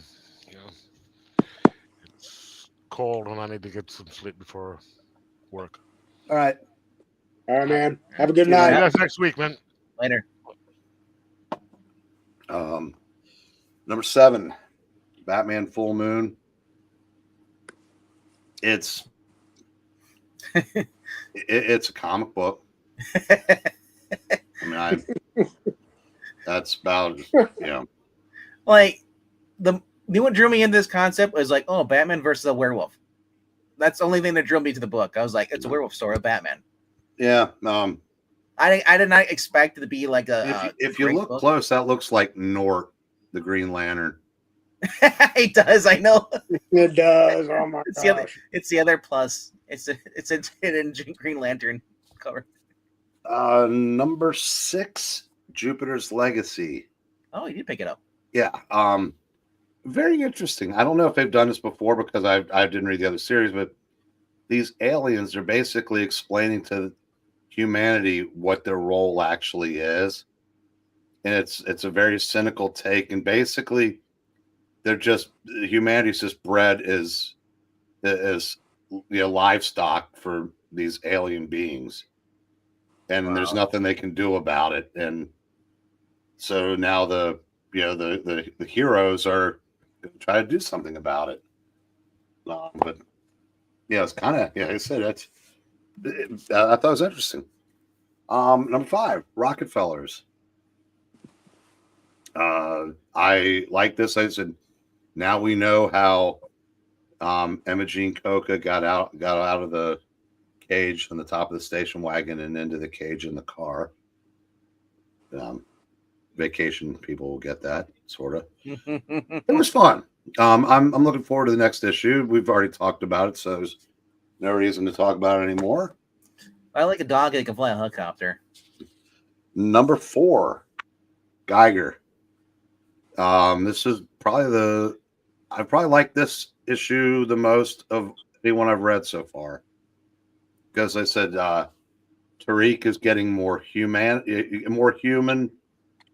It's just I don't know. It's just kind of fun, and then it's still it was probably the least dystopian until you got to the part where the guy's burning the books that his kids went out and scavenged. But yeah, I said I like this, and I said there aren't a lot of artists that could fill in for Gary Frank and not make me count the minutes till Gary Frank is back. But I like Paul Pelletier, so I'm good. I forgot it actually was Paul Pelletier. I thought it was Gary Frank style. I was like, wow, this is like really good art. Number 3, Batman and Robin Year One. Excellent. Venkman gave the rundown, and there's not much I can really add to it. I do like I thought it was an interesting touch of the office pool. Yeah, because you think I never thought about that before. But it's like, yeah, this Playboy takes in a little kid. And I thought that was a neat touch. I said, I always have to point out he may be a dick, but he can write. Oh, he's also a good dick at the end of the book. He was a jerk to Bruce, but Number 2, Prodigy. Really, really like this. The ending. Yeah, I knew it was coming. It was still a shock. This is just a fun. There's something about I can't put my favorite. This is just so well written that I'm going to be sorry to see this go after next issue. But Eli, is that you? Don't worry. He's just like, he stay there for 2 hours. Like the dude, like his brother puts an injection on him, paralyzes him for 2 hours, so he wouldn't try to wake their dad, so he could just leave. I was just like, wow, man. And obviously, number 1, Ultimate Spider-Man. The boys over at Weird Science said it's back on track. I disagree. It was never off track. No. This book is just for someone who has read damn near every Spider-Man and every Spider-Man from the first 40 years of his existence, 45, 50. This is as close to a unique take as I'm going to get, and I'm really grateful for it. So, it's 11 issues in. None of the tropes or cliches that I think we were all expecting to see, at least something by this point, have not happened, which is great. There was no Harry. Like, was Harry in this? No, Harry wasn't in this. No, the texting though. That's about it. They didn't. Yeah, but I said, there's no Jameson. We keep waiting for the other shoe to drop, and Hickman just keeps surprising me. And what really sold for me of this is not even Uncle Ben on this part, is Kingpin's reaction to everything, and he's just like it's classic Spider-Man. Kingpin, who wants to kill Spider-Man because Spider-Man is a nuisance to him. He's a menace. Pretty much. Well, we're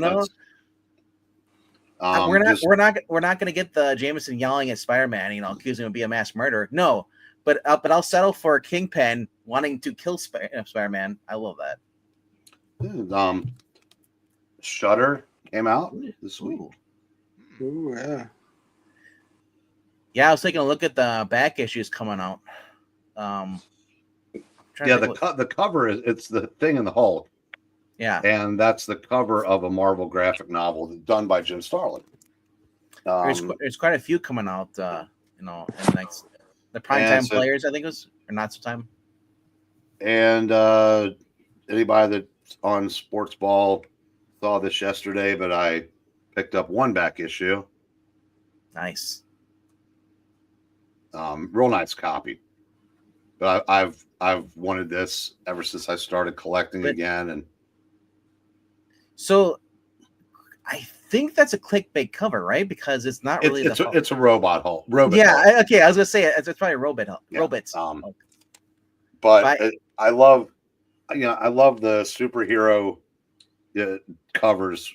Like whenever there's a Thing Hulk battle or whatnot, or Hulk Thor, love them. But and the other thing I picked up was the Fantagraphics Atlas latest offering, War Comics. Did you see the DC War gallery thing at all? They didn't bring it in because, like I said, that's $100 and some, and okay, there's so many ways to get it cheaper than the stores can even order it. But this is the first 8 issues of the title called War Comics, because Martin Goodman flooded the market with War Comics because he never met a trend he didn't like to exploit. So that was even with my insane discount, that's the most I've spent at the comic book shop in a long time. Wow. How much? I almost got out of there when I saw this. I go, man. I looked.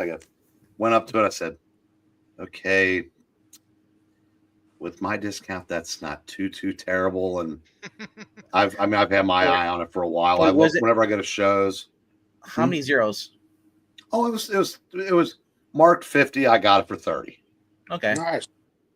Okay, ain't that bad. It's not like you spend like over $300. You know? God, no. It's the only Iron Man I would spend 300 for is a number one, and probably not even then right now. But that is everything for today. Cool. So, I've been waiting for it because no one said anything at all today. What were we supposed to say? I don't know. I'm wearing the NRA hat. Oh, That's the old one. I'm surprised, welcome back. I'm surprised that nobody's mentioned it. You know who would probably would have said it? MKA would be like, "Hey, you're wearing the NRA hat." Yeah. That's exactly what you would have put it. Oh, look, Bankman's wearing the NRA hat. Cool. Is that a George Tuska cover, Breen, on your Iron Man? I don't think so. Let me see. Give me a second. I'll see if I can find who did it. Okay. There. All right. Oops. And the Steelers shirt. I'm working for you there, Henry. We're gonna find out. All right. Let's see.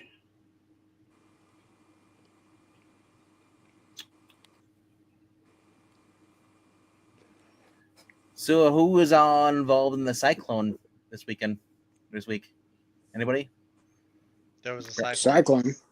Apparently, that I guess over on was it near California or something like that? Or was it California or it was in the East Coast or West Coast? They had a storm California. It was California, Wow. and yeah, people were just getting their trees everything taken out. I didn't hear about that at all. Yeah.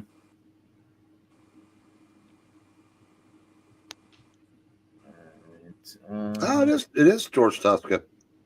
I'm guessing Johnny Craig must have inked the cover also. Huh. It's hard to tell. There's usually, actually Iron Man's right hand should have given it away. But yeah, Tuska cover.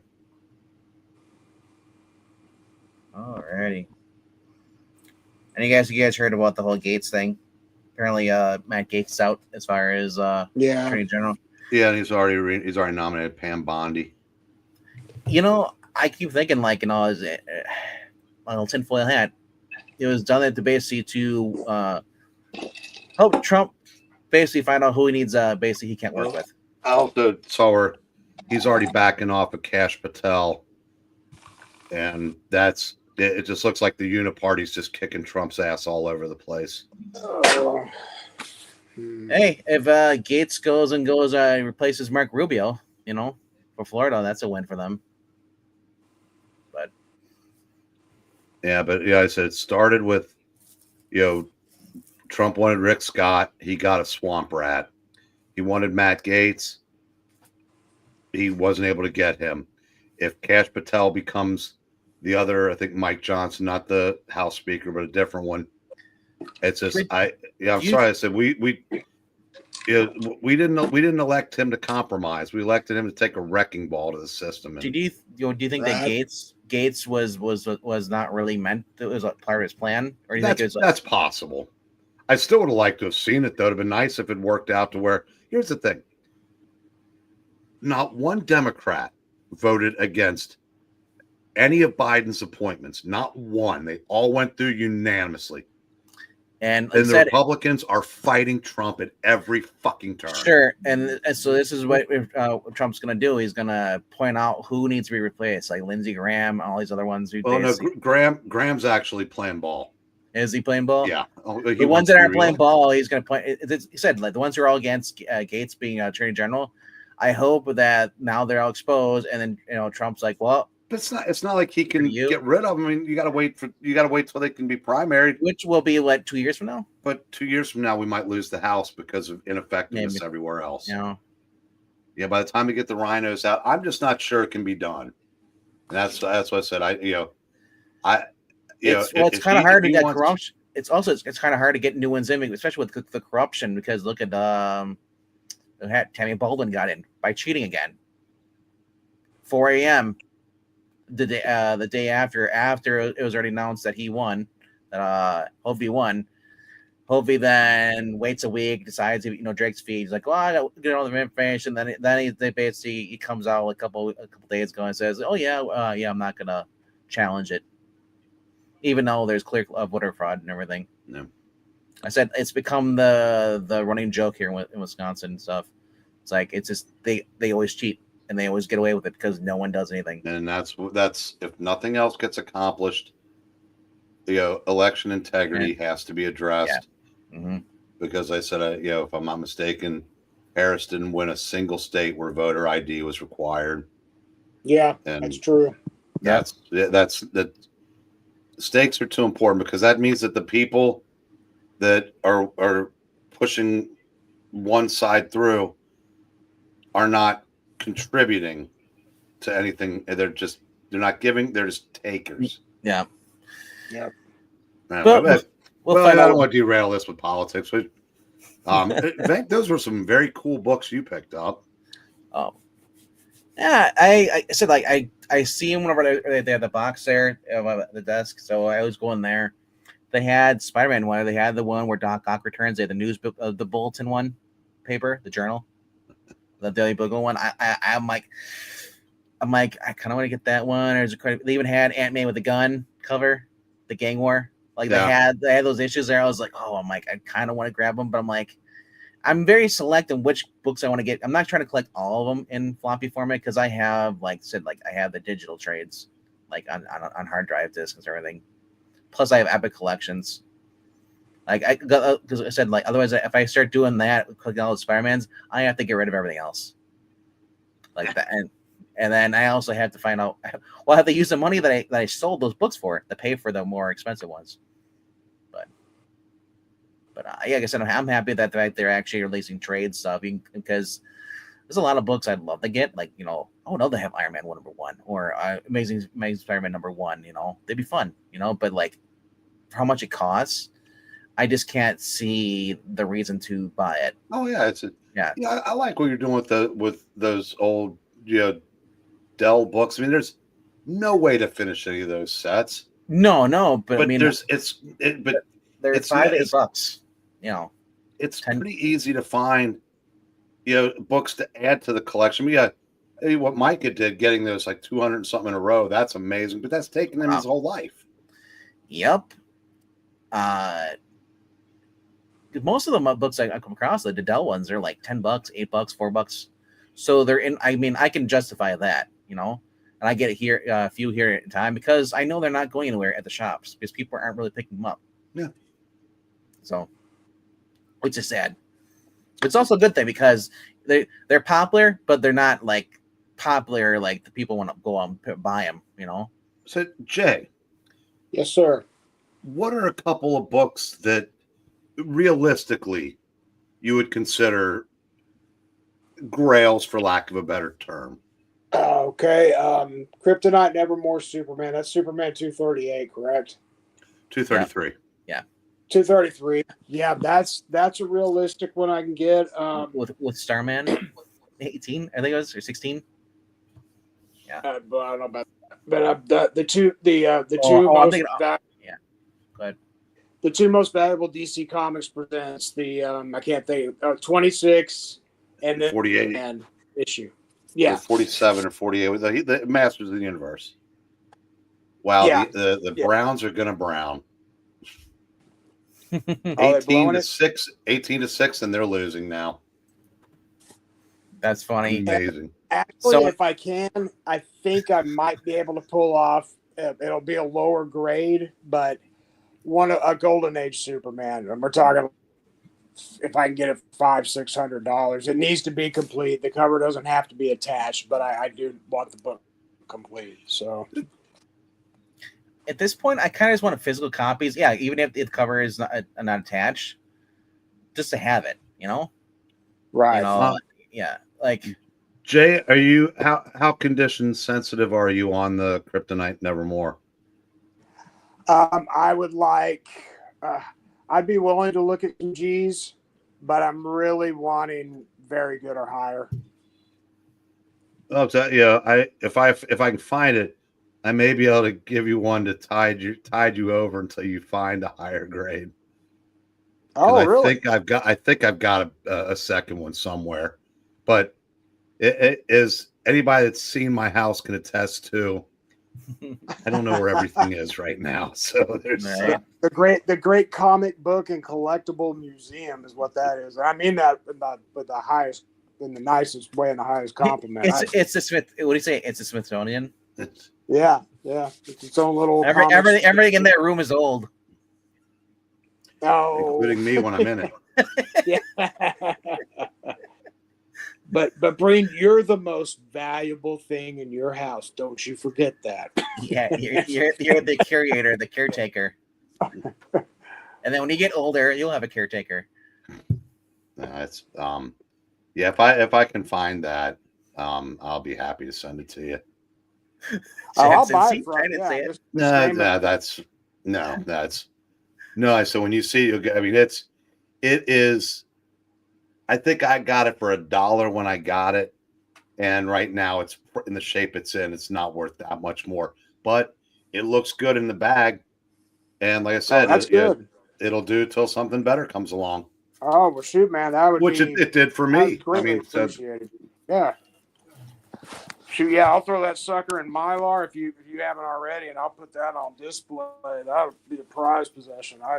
Yeah, I would totally appreciate that. You know what I started getting into collecting? These. Bond. Whenever I see like the guide stuff. oh wow. Yeah. So It's, I since I missed out on the TV guide collecting, you know. So Zach, how about you? Zach?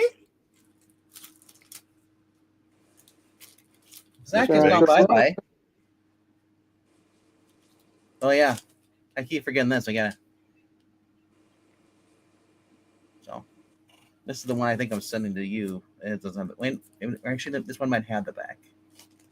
One of the has I'm sending the brain. It's just missing the back cover. So that's all it is. So. Very cool. I've taken it. There's that Gail are on a date tonight, right? Yeah. Yeah, otherwise he would have been like, guys, where are you? Well, with 5 of us and all the stuff we had, we were still done technically in time to where we could have gotten there like 2 minutes late. Yeah. Jackson's saying he's getting all 3 parts of the Grail Bond series on his way from my comic shop. So I'm curious, Jackson, what show was Micah on showing those? I don't. Was Spinner Rack live? Does he go live? No. Library of Congress has 140,000 comics. Is once like, dude, what's up, bro?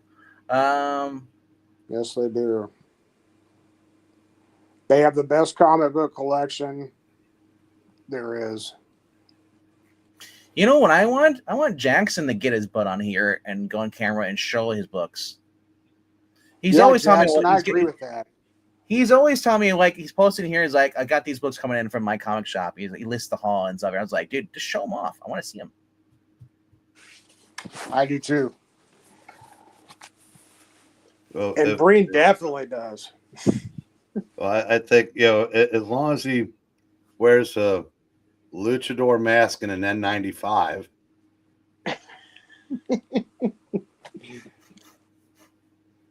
How about a blue hoodie and Miranda sunglasses?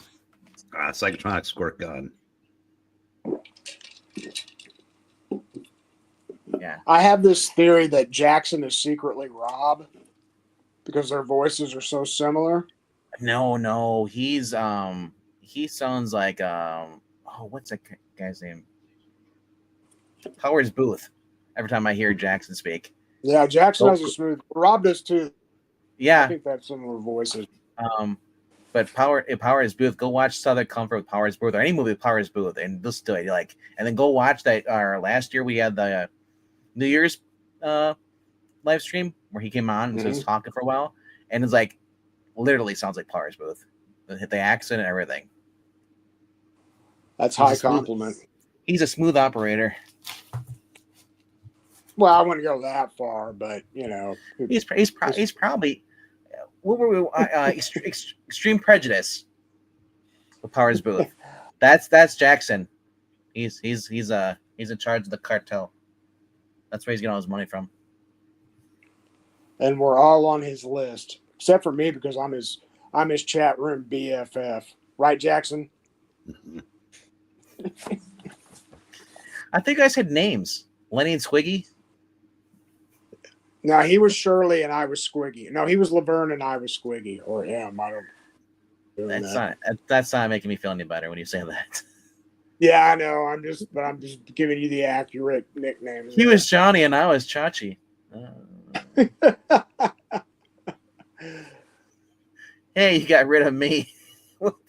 Well, we're witnessing a breakup live on the YouTube channel exclusive here to Geeky Puppet Show. The Jackson Roy Kirk is no longer with the J-Lution. Who is the best James Bond? My favorite, says asking Henry. Sean Connery. He started it off. He set the standard. He had the natural charisma. He was an older Bond, but I wasn't a fan of Lazenby, but I know there are people who are, but maybe he had more movies. I probably I feel like he'd be a better fit for Bond, but it's like, and it's the way I feel about Lazenby is how I feel about Roger Moore Bond. Roger Moore was just playing the Saint. I don't think he was playing Bond. He felt like he was just continuing the role as a Saint.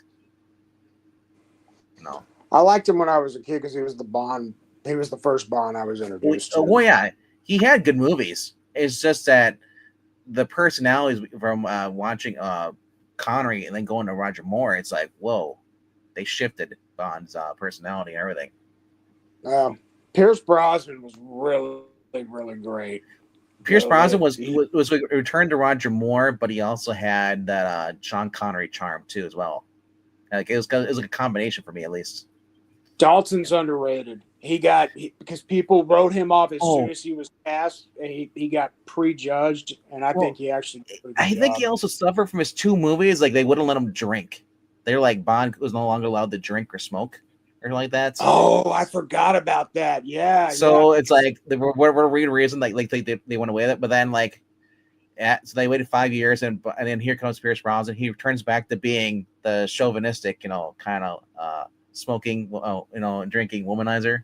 So I was like they must have realized, oh crap, we pretty much need money, MGM, But and then I didn't like Casino Royale with what's his name? Something, is it Daniel Craig? I think it is.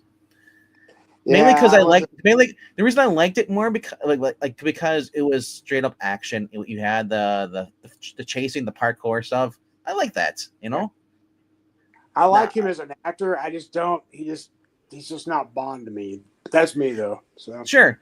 I mean, I like the second one too, where Bond goes rogue. I think it was at Quantum of Solace. I think it was after Vespa's or her death. So he goes rogue, and it's just like we introduced a Spectre. I love that. So yeah, Daniel Craig is the new Sergeant Rock. You want him as or are you saying he has been cast? I don't think he's Sergeant Rock. No. Oh my gosh, I don't know who I could. Josh Brolin. Yes. That's what I'd go with. There ain't much actors to choose from unless you go for nobody. Saying goodnight, Gracie. Everyone stay safe out there. You too, Brian. See you, Brian.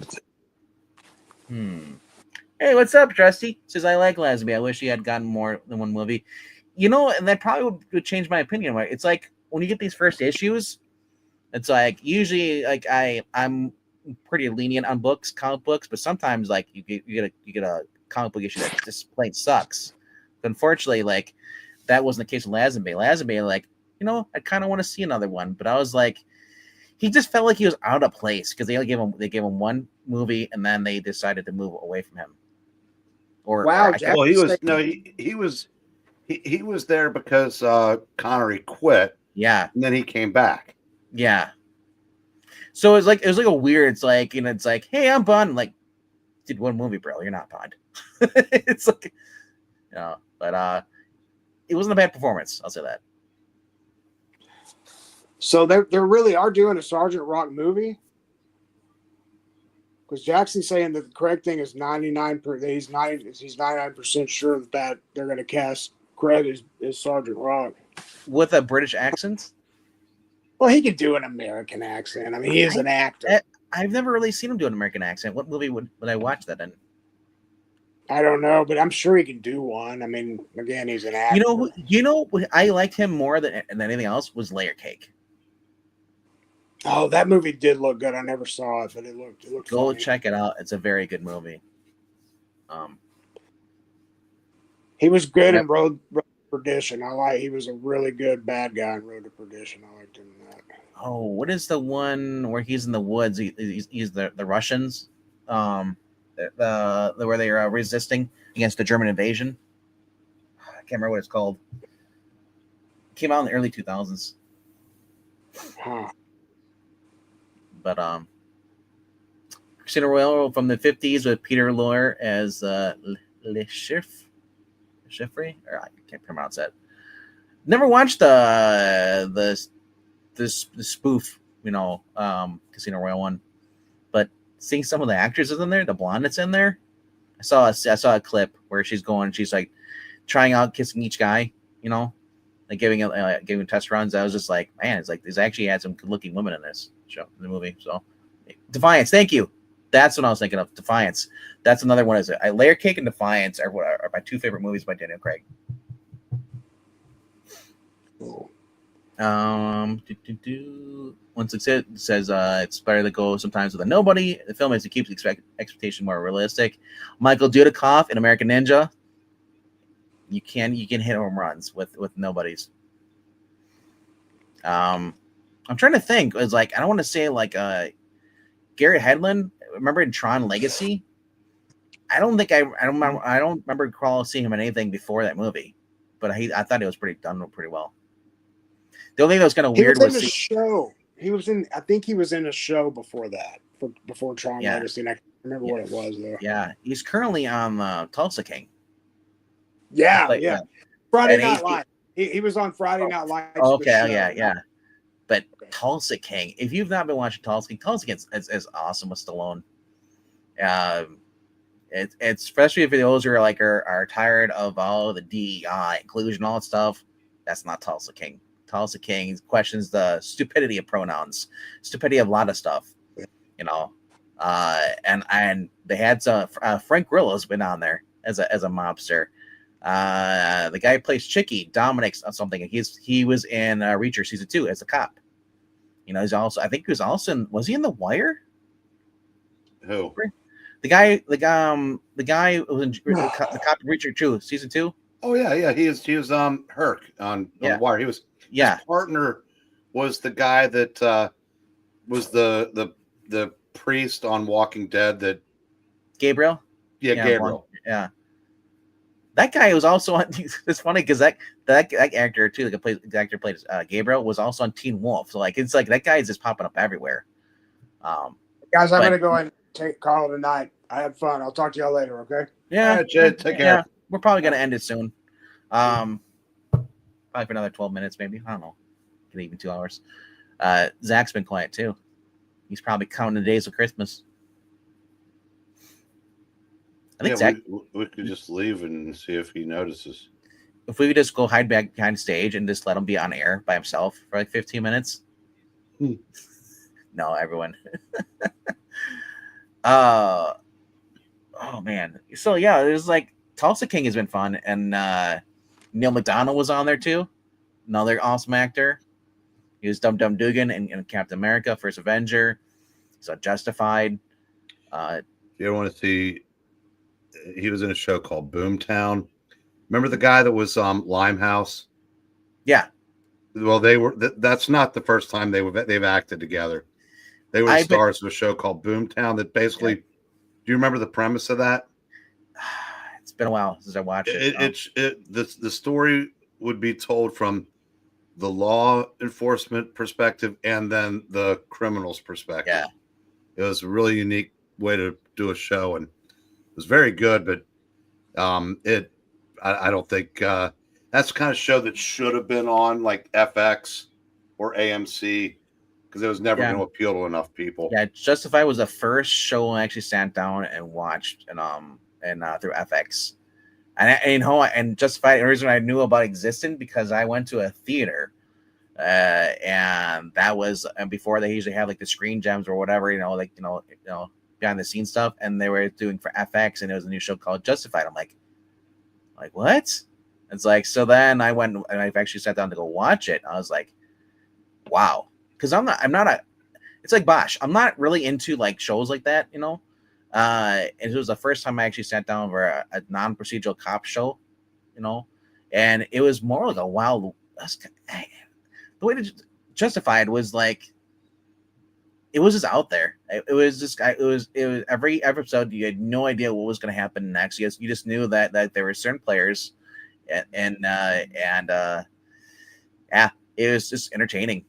All Dewey Cox, everybody was on that show. It was just an awesome actor. Crow. Dewey Crow. Sorry, Dewey Crow. Yeah, I didn't know about that, or I didn't pay attention. And it was 2 seasons in, and my brother was just raving about the Mags Bennett storyline. Yes.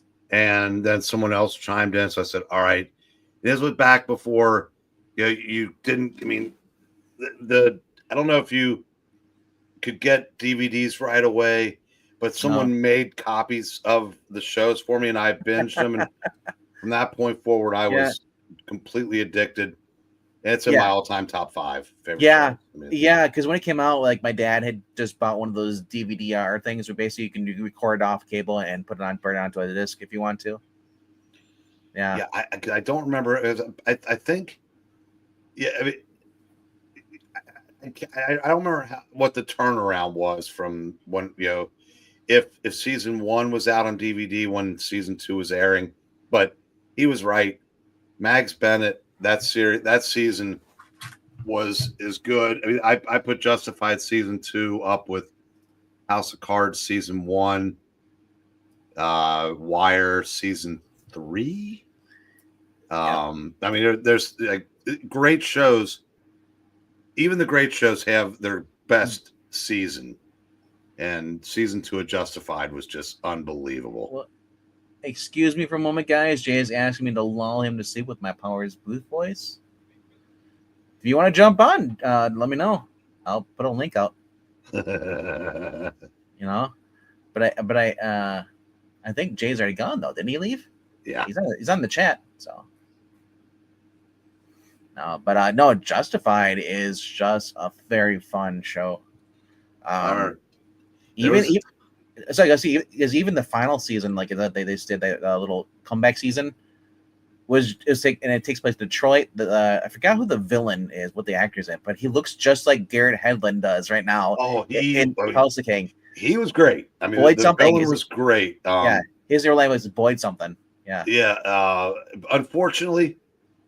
And I feel sorry for the guy because everything he had put into that show was immediately forgotten by Boyd's cameo at the end. Yes. And it's unfortunate for that guy. Because honestly, Boyd Holbrook. Thank you. Raylan versus Boyd, the final showdown, that's a cash grab. Yeah, their story was told in season 6. It wrapped up perfectly. Raylan, telling Boyd that Ava was dead, so he wouldn't come after her, and just all it was just a perfect ending. And I don't even know if Boyd believes him when he does that, but that's not the point. So now, I mean, it'll be fun because we get to see him again, but. It's sort of like now they're like comic book characters, like when Reed Joker beats Dr. Doom in FF 200, that's perfect ending. But we're gonna see Doom again. But I remember once upon a time, three of my all-time favorite shows were on at the same time. You had Justified, The Americans, and Mad Men were all on the air at the same time for like a year or two. Man, it's never going to get any better than that. And the way you're describing with the TV shows like that, it's how I felt like when I was playing video games when I was back into Xbox 360. Had all the great games were all at that time, and then after they went to Xbox One, the games just got worse. They stopped making the games that everybody liked, and then because we got it's just like TV shows. It just got into shows were just kind of mundane because they weren't allowed to hold certain things because of DEI contracts and stuff.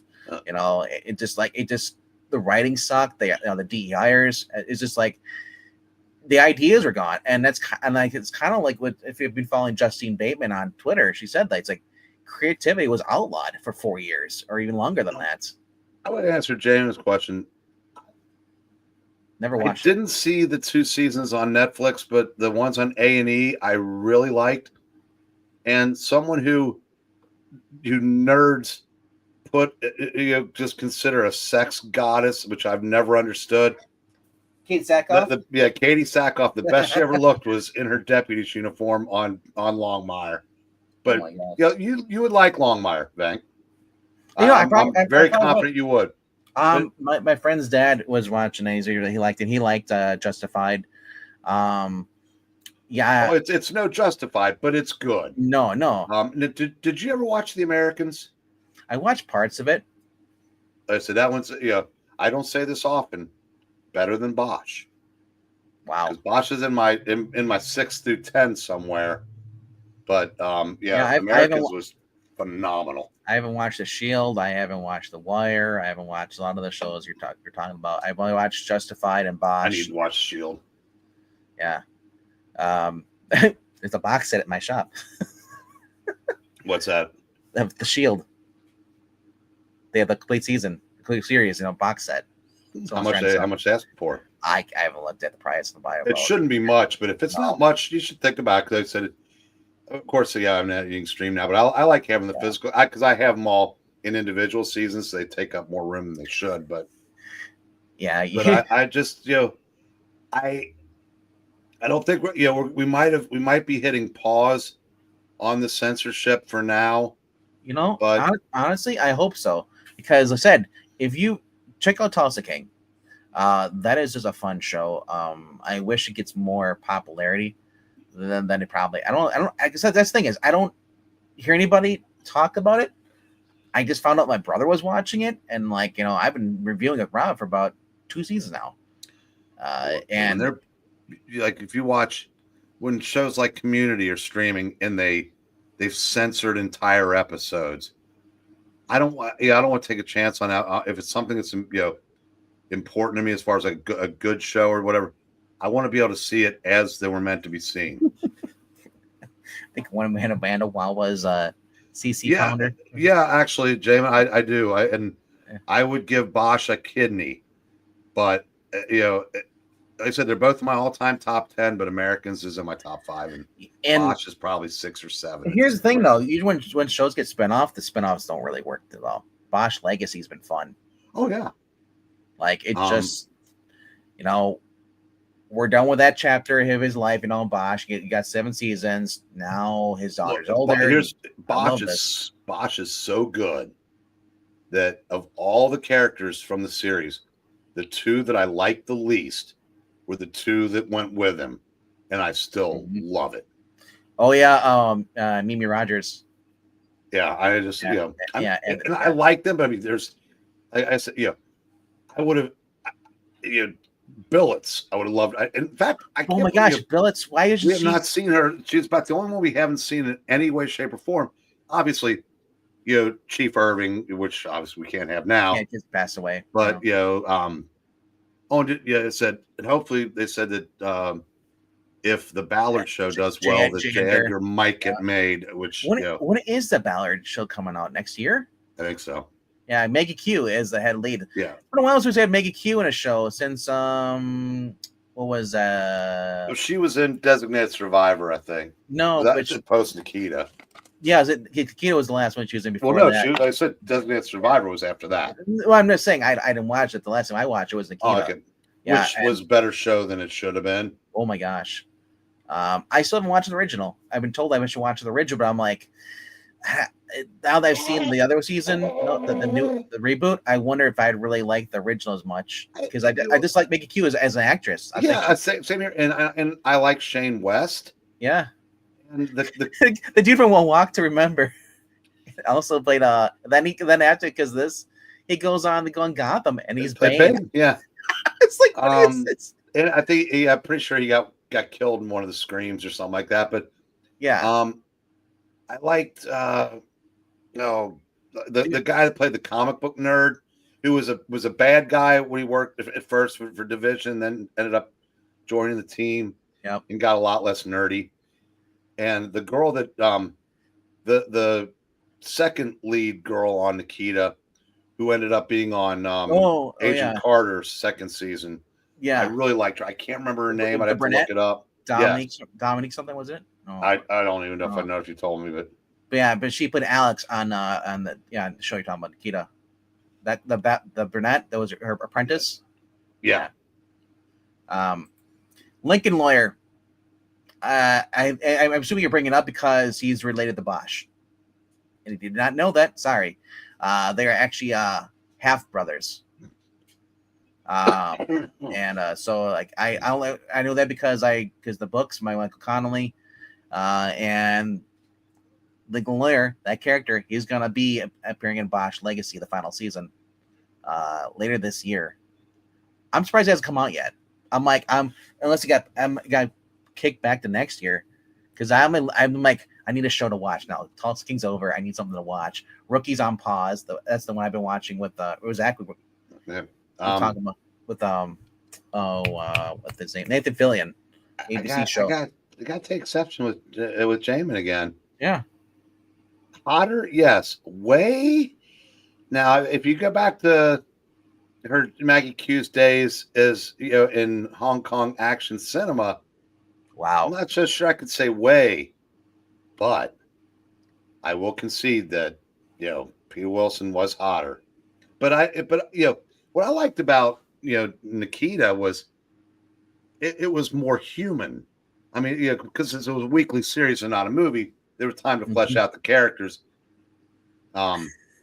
He couldn't even say it on. He just get it in the chat. He couldn't even say it to us for a microphone.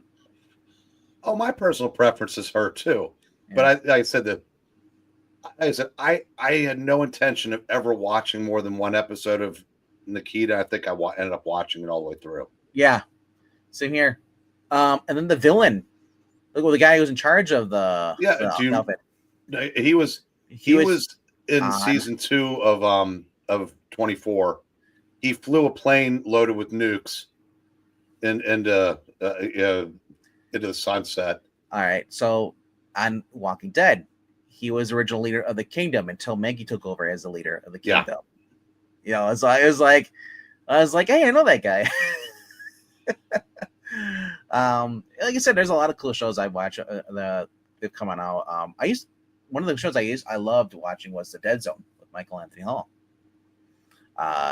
Dude was in a coma for 7 years, wakes up, and he has like the power of like premonitions and all that stuff. He can just by touching an object, he can tell the past or even see the future. By the way, Henry's still here. Yeah, we had it all along. Henry had what? Well, Cleveland just took the lead. Oh, about a minute and a half ago for everybody else. That's another thing. I've never watched the movie with Christopher Walken, but I love the TV series of Michael Anthony Hall. It was kind of like Haven. You ever watched that or have heard that? Yeah, Edge and Christian were both in it. Yep. Great show. Based off the Connecticut, Cincinnati Kid book, by Stephen King, and they just went with that, and it was awesome. Yeah. See you, Jackson. Yep. Yeah. So, man, I want to go back and watch Special Victims, or was it Special Unit 2? Yeah. Yeah. I find this stuff on YouTube all the time, so I've been watching a lot of that stuff, older shows. I watched like the first 6 or 7 episodes of that. Like I said, I love Michael Landis or whatever his name is. Yeah, I thought he No, Michael Landon's the old guy from Ponderosa or Bonanza. Well, I think it is Michael. It's Land- Landis. You sure it's Landis? Yeah, he was Jimmy Olsen the first season of Lois and Clark, and they booted him to get a younger, cuter guy on there to compete with the kid from Sequest. And he was also. If did you ever see a show called Don't Trust the Bee in Apartment 23? Yeah, I heard of it. Never watched it, though. Oh, it's hysterical. Kristen Ritter was phenomenal, and the guy that played Dawson on Dawson's Creek played a asshole version of himself as her neighbor. But the other girl on the show, her dad was Michael Landis, and of course he starts banging Kristen Ritter's character, and it was a very, very funny show. Yeah, I'm looking right now. See it because huh. I'm just looking at the cast, the original, because I thought it was yeah.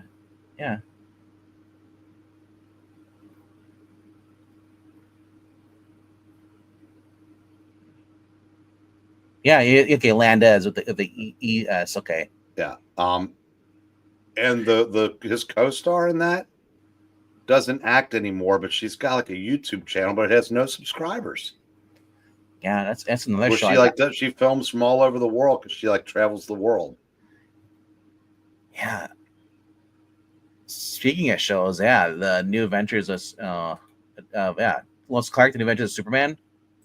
Wow. Go back. I have that on a box set I got off Amazon a couple years back. I remember watching that. The costume's corny. I'll give you that. But the interaction with his parents, it's the John Byrne Superman. It's the only time we're ever going to get that version. Yeah. So it was great and everything. Like I said, the version they have on now for the Superman and Lois, they had a flashback with his mother, but his mother's passed on. They're living at the farm. That version of Superman is the Tomasi Jurgens Rebirth Superman. Yeah. And that's as close as we're ever going to get to Byrne. Mm-hmm. But like I said, I will take that version, like the post-crisis version, all day long. If you guys have not checked out the review we dropped this morning of the latest episode, Lex Luthor now has a power suit. He's going to go out he's going against Superman. Towards the end. No, Henry, I have not. And the guy who played Michael Chidlitz or Cudlitz, whatever. The guy, yeah, Cudlitz. He was playing Lex Luthor. He got rid of the beard. He's clean shaved now. He's got the ball and everything. He's got. I love it. It's so great. He's got a power suit now. He's gonna. I'm hoping they paint it though. I hope they paint it like purple and green colors like it was in the comic books. They probably won't, but it's been such a fun show. They finally got to introduce Milton Fine. He's not Brainiac, but he's a tech. He's basically like a evil version of Felicity. So like I said, I'm just having fun with this. Tom Cavanaugh, you know who that is, right? Oh, yeah. He is Glorious Godfrey. Yes, I know. The last episode, they come out this Monday. He is Glorious Godfrey, and he's like, "Have a glorious day." He even says the line and everything. I'm like, wow. And the guy is like, Pixel's asking, is like, why is he on the show? It's like because he's a phenomenal actor. They've had everybody on the show except for like Oliver Queen and Katie Cassidy. I feel like they've just been bringing back because they brought in the guy who played John Stewart, or whatever, or Diggle. They had him come on for an episode in the very beginning. But it's just been a very, very fun show. And like I said, everybody's like, "Oh, it's on CW, so it sucks." It's not CW anymore. CW doesn't own it. CW is defunct. They continue the show. I said, if James Gunn's universe was not coming out right now, with that new movie, I wonder if the show would go for another 8 seasons, like Smallville. You know, that'd be awesome. But yeah. Speaking of comic books, you guys seen Happy? Oh, that show? Yeah, the show was horrible. It's the guy from Law and Order, I think it was. Oh yeah, yeah. That. Yeah. It, And then he my brother thing. was a big fan of that for a while, and I think just I watched a couple episodes, and I was like, "This is just no, I can't." And it's just too much Patton Oswalt. it's just yeah, I was not having fun with that. yeah, speaking of, Patton Oswalt was great on Justified, but God, See- what a shitty human being he is. Yeah, well, he is also great on King of Queens. Well, I take it back. I mean, yeah, he actually does good things for people, but God, his TDS is just off the charts. Yeah, I know. It's fortunately that's the thing too. Like it's so hard to tell who. We'll find out this year. We'll find out who's come out and who's actually doesn't have TDS and it was just virtue signaling because now it's becoming where it seems like Hollywood's shifting a little bit more. So, well, those that are you might see some more level-headed people. Yeah, but those that have always been vocal. Yeah, oh God, who's the last one? Sean Penn called Trump voters Al Qaeda. Well, Sean Penn's always been a dick. Yeah, but I mean, it's just Look who he dated, Madonna.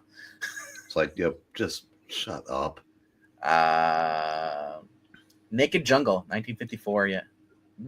Yeah, it's a Charlton Heston movie. I just haven't gotten around to watching it yet, but no. I don't own it. Which no. What else guys asking about the Green Lantern Corps?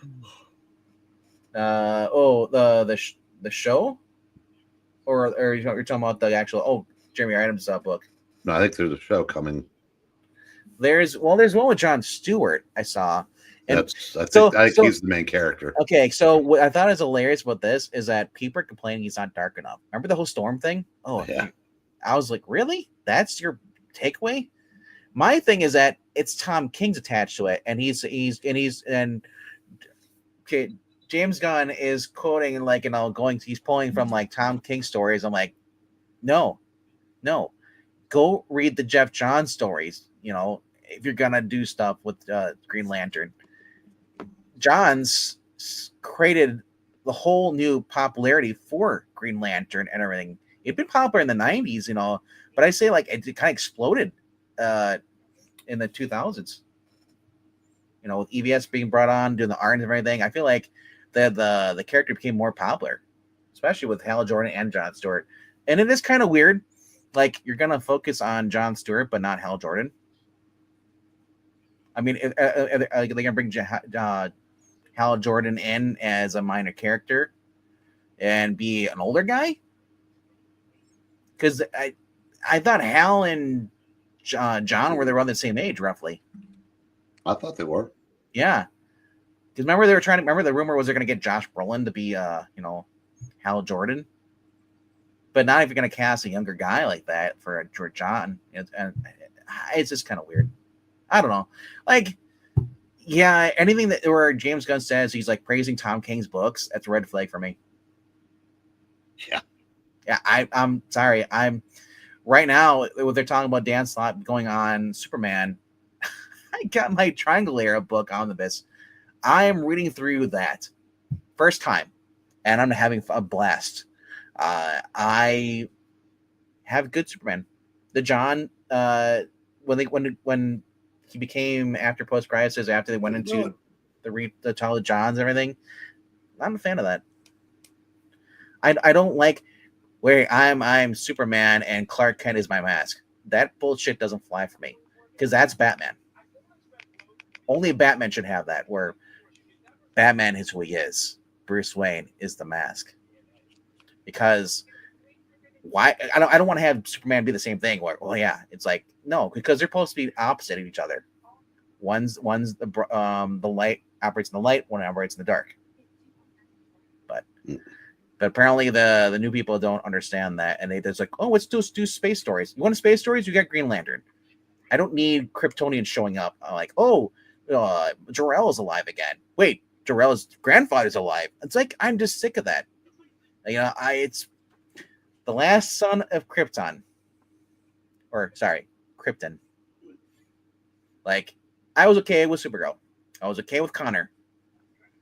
I was even okay with even Jonathan, because Jonathan was a new character that was like his son. We have Damian and we had Jonathan. But now we got these two other kids they brought back from this other planet from World. And it's just like, and you got Power Girl.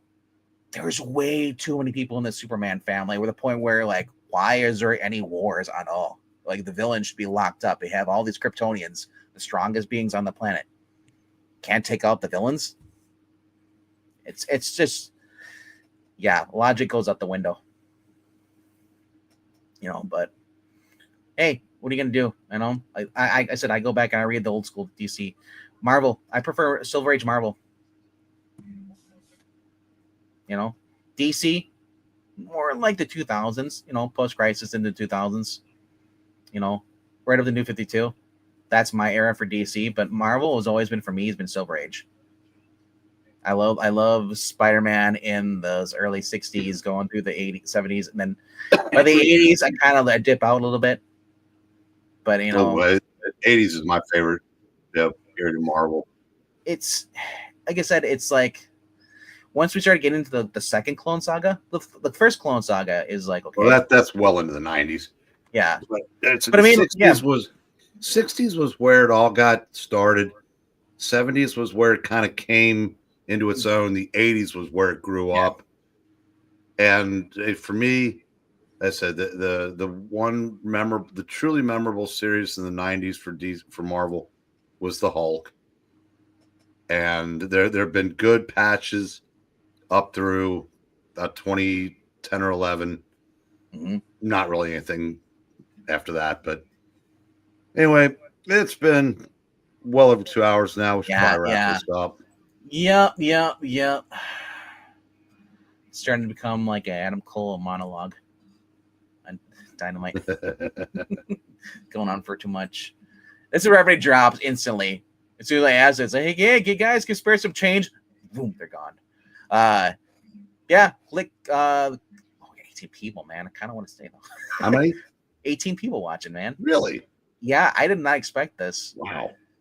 Leave one more. Yeah. 18 people watching, only a few people in the chat talking. You guys are more than welcome to ask questions. If you disagree with us, you're more than welcome to talk. No one's gonna say, hey, you're an idiot. No, we don't do that crap here. If you like the idea of Dan Slott being on Superman, tell me why. Because current Dan Slott sucks at writing. Dan Slott, back when he was working on Superman Adventures, totally better writer. Superman Adventures, like I said, that the Batman Adventures, Superman Adventures, the DC animated universe extended into comic form, I actually like that better than most of the DC comic book titles. It's a hot take, I guess, but I feel like the Batman series, and then that outshines most of the Batman comic books, but Ping hanging out here because he isn't on tonight. Yeah, thanks. We got the petty views. You know what? I hear that rumor he's not going to be here on Friday either. He's not going to be. So you guys should show up Friday for the readings, and hang out with us, on Saturday too. Saturday is another big day. You guys can hang out with us. We do some reading stuff. But if you guys can, leave comments down below. It helps with the algorithm. It helps to get shared out to other people. Because honestly, I'm jealous when I see people have like 30. Like Angleton over on the comics normally gets about 20 to 30 average. Sometimes. Lately, he's been getting more. But I like seeing that. It means it feels like people actually give a damn about what we're saying out here, or not just talking to the wind. But hey, I like I said, I like the fact that you guys hang out here and are able to just stick around. Most people just click off within the first 30 seconds, which I don't understand.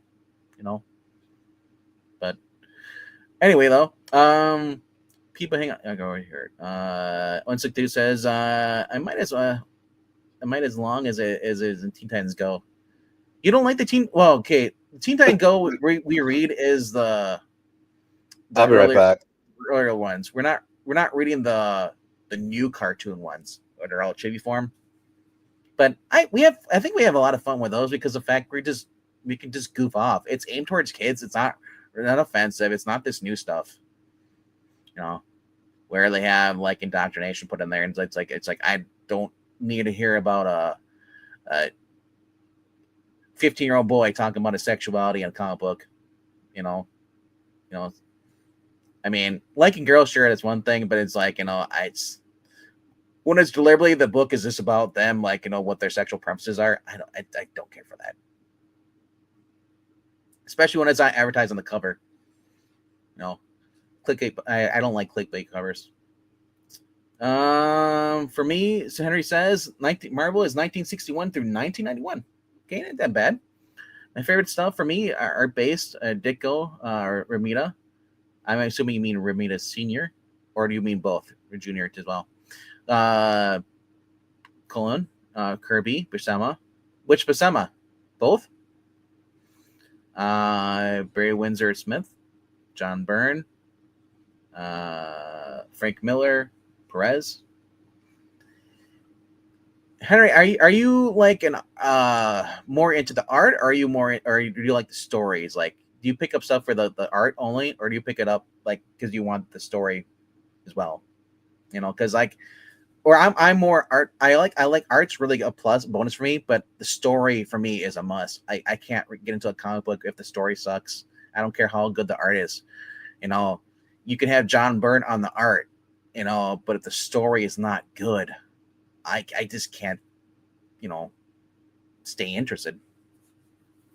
Like I like Gary Conway when he was writing Spider-Man. Some of those issues, they're just kind of boring to me. But the art, they have Ross Andrew on there. I love it. The coolest thing though, like for those if you haven't been following us on our readings, we've been reading Amazing Spider-Man back in those days in the 70s, and there's a lot of seagulls that are drawn black. They're not drawn like normal white they are. So when they're always drawn in the panel, I've never noticed before. So it's kind of cool when we're reading these. I'm seeing stuff that I maybe I saw, I just don't remember, or I just never seen, and I'm just noticing it the first time because you got to zoom up on the panel. So we always make a joke of that. The derpy bats, there's bats following him everywhere he goes. Yeah, Brian, have you been noticing a lot of things? Like we've been reading the comic books that we didn't notice before when we go through them, like the bats thing I was bringing up. Oh, no, not really. No, I just never noticed the bats before. I've read those issues. Probably been 20 years since I read them, but I mean, like, I don't remember like all those little things like that. It was kind of cool. No, that's what makes reading those so much fun. Is it? Yeah. Because I think it might have been the Lessers that noticed that first. Yeah. It's all the bats behind them, and it's like it carries on. Like I love that stuff. I think the issue is we don't have men of letters writing stories. I feel like we don't have an action. What I miss is the narrator.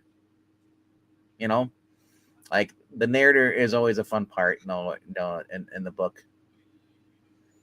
I like self narration, like those two, but I mean, like I actually want a narrator telling the most layman terms, like and then giving references, just basically tells you what happened in the story, I think the biggest shift in the way comics are written is when I started, they were written by people who had experienced life, fought in wars, struggled, on a daily basis. And the next wave were kids. I mean, Gary Conway was writing half the Marvel comics when he was like 22 years old. Yeah, but they'd grown up, reading as opposed to clicking away at a keyboard. And the childhood experience in those days were completely different than they are now, because you needed to use your imagination to get to you. Imagination was a huge part of childhood. It really isn't now. No. So that when you get modern writers that are good, like I was saying how great this Jeremy Adams kid is. He's almost 50. Yeah. So, but so that's it's. I wish things, like I said, probably the best writer at DC, not named Jeremy Adams, is an asshole that's my age. Yeah. So at least he grew up pre social media. And I think that's where World's Finest is so done well, because he has appreciation. Yeah. And I think even the good writers today, it's a different kind of writing. Yeah, imagination kind of is discouraged, but it is. But also, you have to have it to use it. And I don't think a lot of these, like I said, when you've grown up, I mean, you ever try to talk to a kid? Half of them can't look you in the eye. They're scared. Shy. Do you remember little kids? When you see like in movies where the little kids would be like, tugging, hiding behind their mommy, tugging on her skirt. That was me when I was a kid too. Well, that's adults now. Yeah, I know. Because they don't interact face to face. And some of these people are writing, and they have no life experience, no idea how to write an actual conversation. That's why a lot of the writers think that if two girls come together or two guys, they can't be friends. They have to be lovers because they don't know what it's like to have friends. Yeah, it is true. I'm thinking he did, Henry. I don't know for sure, but I would imagine he did. Where we going here to? Not loyal to any titles, so I draw. So great comic arc is more important to you than yeah. Well, if they come from the Buffy school, yeah, and not the Vampire Diaries, that's a plus. Because say what you will about Joss Whedon, that was a very clever show. I mean, I saw some episodes of Vampire Diaries because my nieces were into them, and I like to. I watched the whole series. Talk to it. Yeah, a lot of nice scenery, but I realized that at some point I started feeling skeevy because I was watching it. I was watching for the girls. That's how I was watching. Oh yeah, absolutely. But when those girls are, I said it was one thing when I was I was in my 30s when Buffy came out. Was it 50s when Vampire Diaries came out, and it's like maybe I shouldn't be watching this. That's how I feel. People are like, Miley Cyrus is hot. I'm like, how old is she? Or some of these other ones, like Jenna Ortega. I'm like, yeah. Jamin, I started reading that article, but I couldn't finish. No. See what I did there? Yeah. Yeah, like I said, I need good story, and then even some of the art, what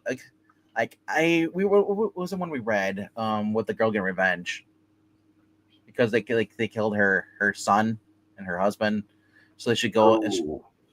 Didn't kill her; they kidnapped. It was the Bad Mother. Is that what it's called? Is it called Bad Mother? Talking about no, the superhero one. And they had Justin Smallwood was the artist. Oh. Yeah. No, it wasn't Justin Smallwood. No, it was Greenwood. What was it? Because I remember, because the guy was a friend of Skip's. Was it Rick Remender writing it? No. But it was Mark Guggenheim. Guggenheim and Jagoda, right? No, Dragotta. Good God, what was the name of that series? But he was friends with Jen Warren Johnson too, as well. So it's like he was friends with the artist. Yeah. The basic, like I said, like some of these books that come out, like I admit Howard Chaykin's not the best artist, but the storytelling he does on some of these books are just awesome. I can't remember what it's called now. It's like and it kills me because like I was just talking about it about probably a month or two ago.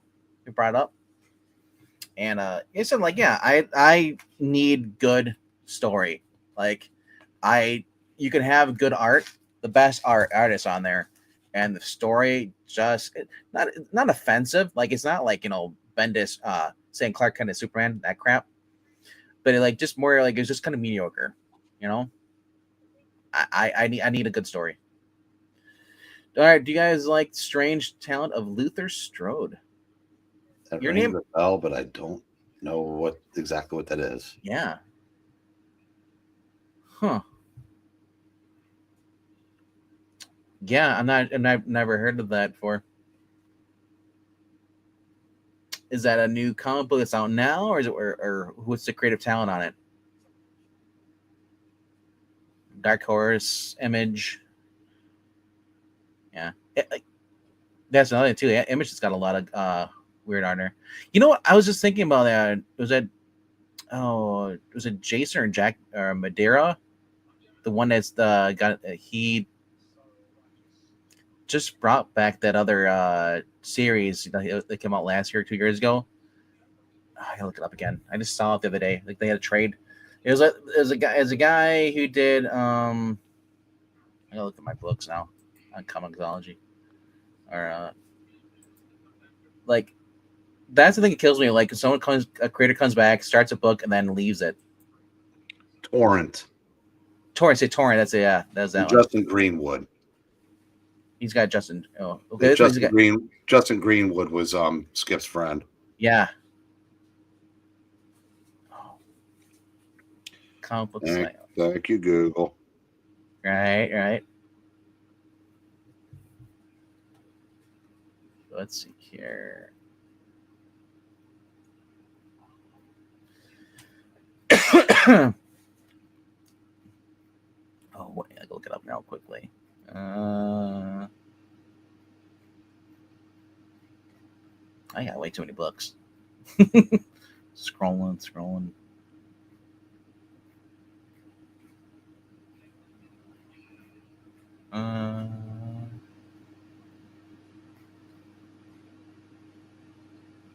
S as this. Trying to find that book. There's Torrent. That was a good one. It was a series that I was reading. Come on, it drives me nuts. I can't remember what the name of the series was. But it was a guy basically when he did this series. It only went for 9 issues. It was through Wildstorm, and then he started left to do video games. So people are left on a cliffhanger. And then he just came back for another 3 issues, and he's gone again already. I say it was Madeira is the last name. I think it is. Yeah, I know exactly the name. I know exactly what you're talking about too. But what's the name of the series? Hang on. I'm looking right now. It was a big deal for a minute too. Because he came back, he did everything, and then he just leaves again. No, I mean, yeah, the first time around. Well, yeah, the first time around because it's like a manga-esque art.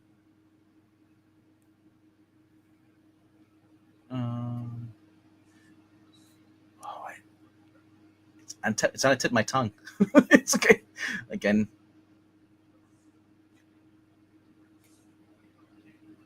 What did it start with? An S? No. Battle Chasers. Battle Chasers, yeah. Thank you, Google.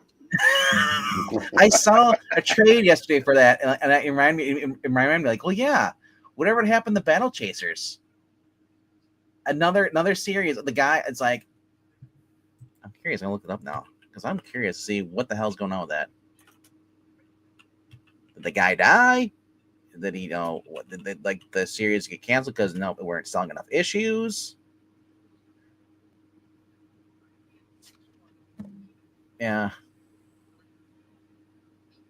Steve Madeira. Or Madeira. Hmm? That's the name of the artist, the writer. Joe Madeira. Well, then who's Steve then? No idea. I guess it must be. Oh, there's a game come out, so maybe it's his brother. He's the game designer, so he's a brother of Joe.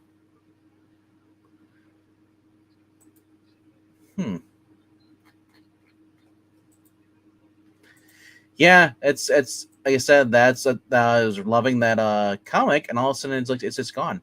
It's just whatever reason, it's just gone again. The first time apparently had scheduling problems, but this time I think it's just during the spawned at so the series had been on hiatus ever since the release of Battle Chasers #9. During that time, the series spawned a 2017 video game called Battle Chasers Night War. It's also developed a TV series by John Wick creator Derek Colson. And it said issue 10 released last year, which it did on June 14th of last year, and then it's just gone.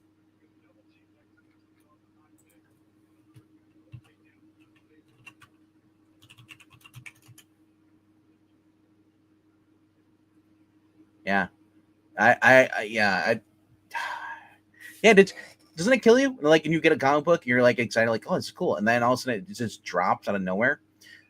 Unfortunately, that was the case with the Lex Luthor, the Superman Lex Luthor, the last day of the Lex Luthor, by Mark Waid and Brian Hitch. Brian Hitch had said on Twitter about was it last year or early this year. He said, I don't know why they must have released it, because maybe for marketing issues, whatever, because they're sitting on it. But he's like, we were not planning on dropping it, so somebody dropped the ball at DC and just pushed it out, and because they're both busy. Brian Hitch is busy over at at Ghost Machine, and then Mark Waid was doing like the Lazarus event. He just did another event too. It's like neither one has time. It was a dream project they were working on together, but it's like they were nowhere done finishing. They got issue 2's done, the book 2, but number 3 they're working on that. So it's like they're waiting for Waid to write issue 3. Like the art's done and all that stuff. It's like it's just that they weren't planning on releasing it right away. So so that's another book that's going to be forgotten. Mark Waid's being busy, being crazy. Mark Waid's actually writing too a lot though. So, but we've been going on for like 2 hours and almost 40 minutes. I do enjoy you guys being here. Yeah. Tomorrow we'll get another Spider-Man comic book with the Smasher. Conclusion with Raleigh, senator, or I guess would-be mayor-elect Raleigh, or was he running for senator, or I can't remember who he was. Don't remember. But yeah, so we're gonna have that, and then find out what else we're doing tomorrow. But that being said, make sure you guys go back and watch some of the videos we have, some of the readings if you can. Put them on the playlist. And just let it play in the background. We need to get some more view time, but especially for the Dark Victory, the Batman, was it Long Halloween Dark Victory? Show us some love, and show the Jeff Johns Hawkman some love too as well. Those are kind of like low viewed. So, all right, guys, we'll see you tomorrow night, at 8 p.m. Eastern. Later. Oh, any recommendations for early Image comic books, like early 2000s? By the early 2000s, I don't know if Wildstorm had sold to DC yet, but the stuff like The Authority, Wildcats, Stormwatch. Grifter, was he have his own series yet? Yeah, but the ones I mentioned, I think were better than the Grifter. Oh. The Grifter series, I think, was too early imagey for me, and honestly, I liked most of Gen 13. The original issues were kind of style over substance, but it morphed into a pretty compelling series, and then became a great satire. I know you're saying Image, but I would say if you go to Venture 2005 and go to Red Sonja, that's a good series too. But anyway, say goodnight, Venkman. Good night, Venkman. Good night, Venkman. Good night.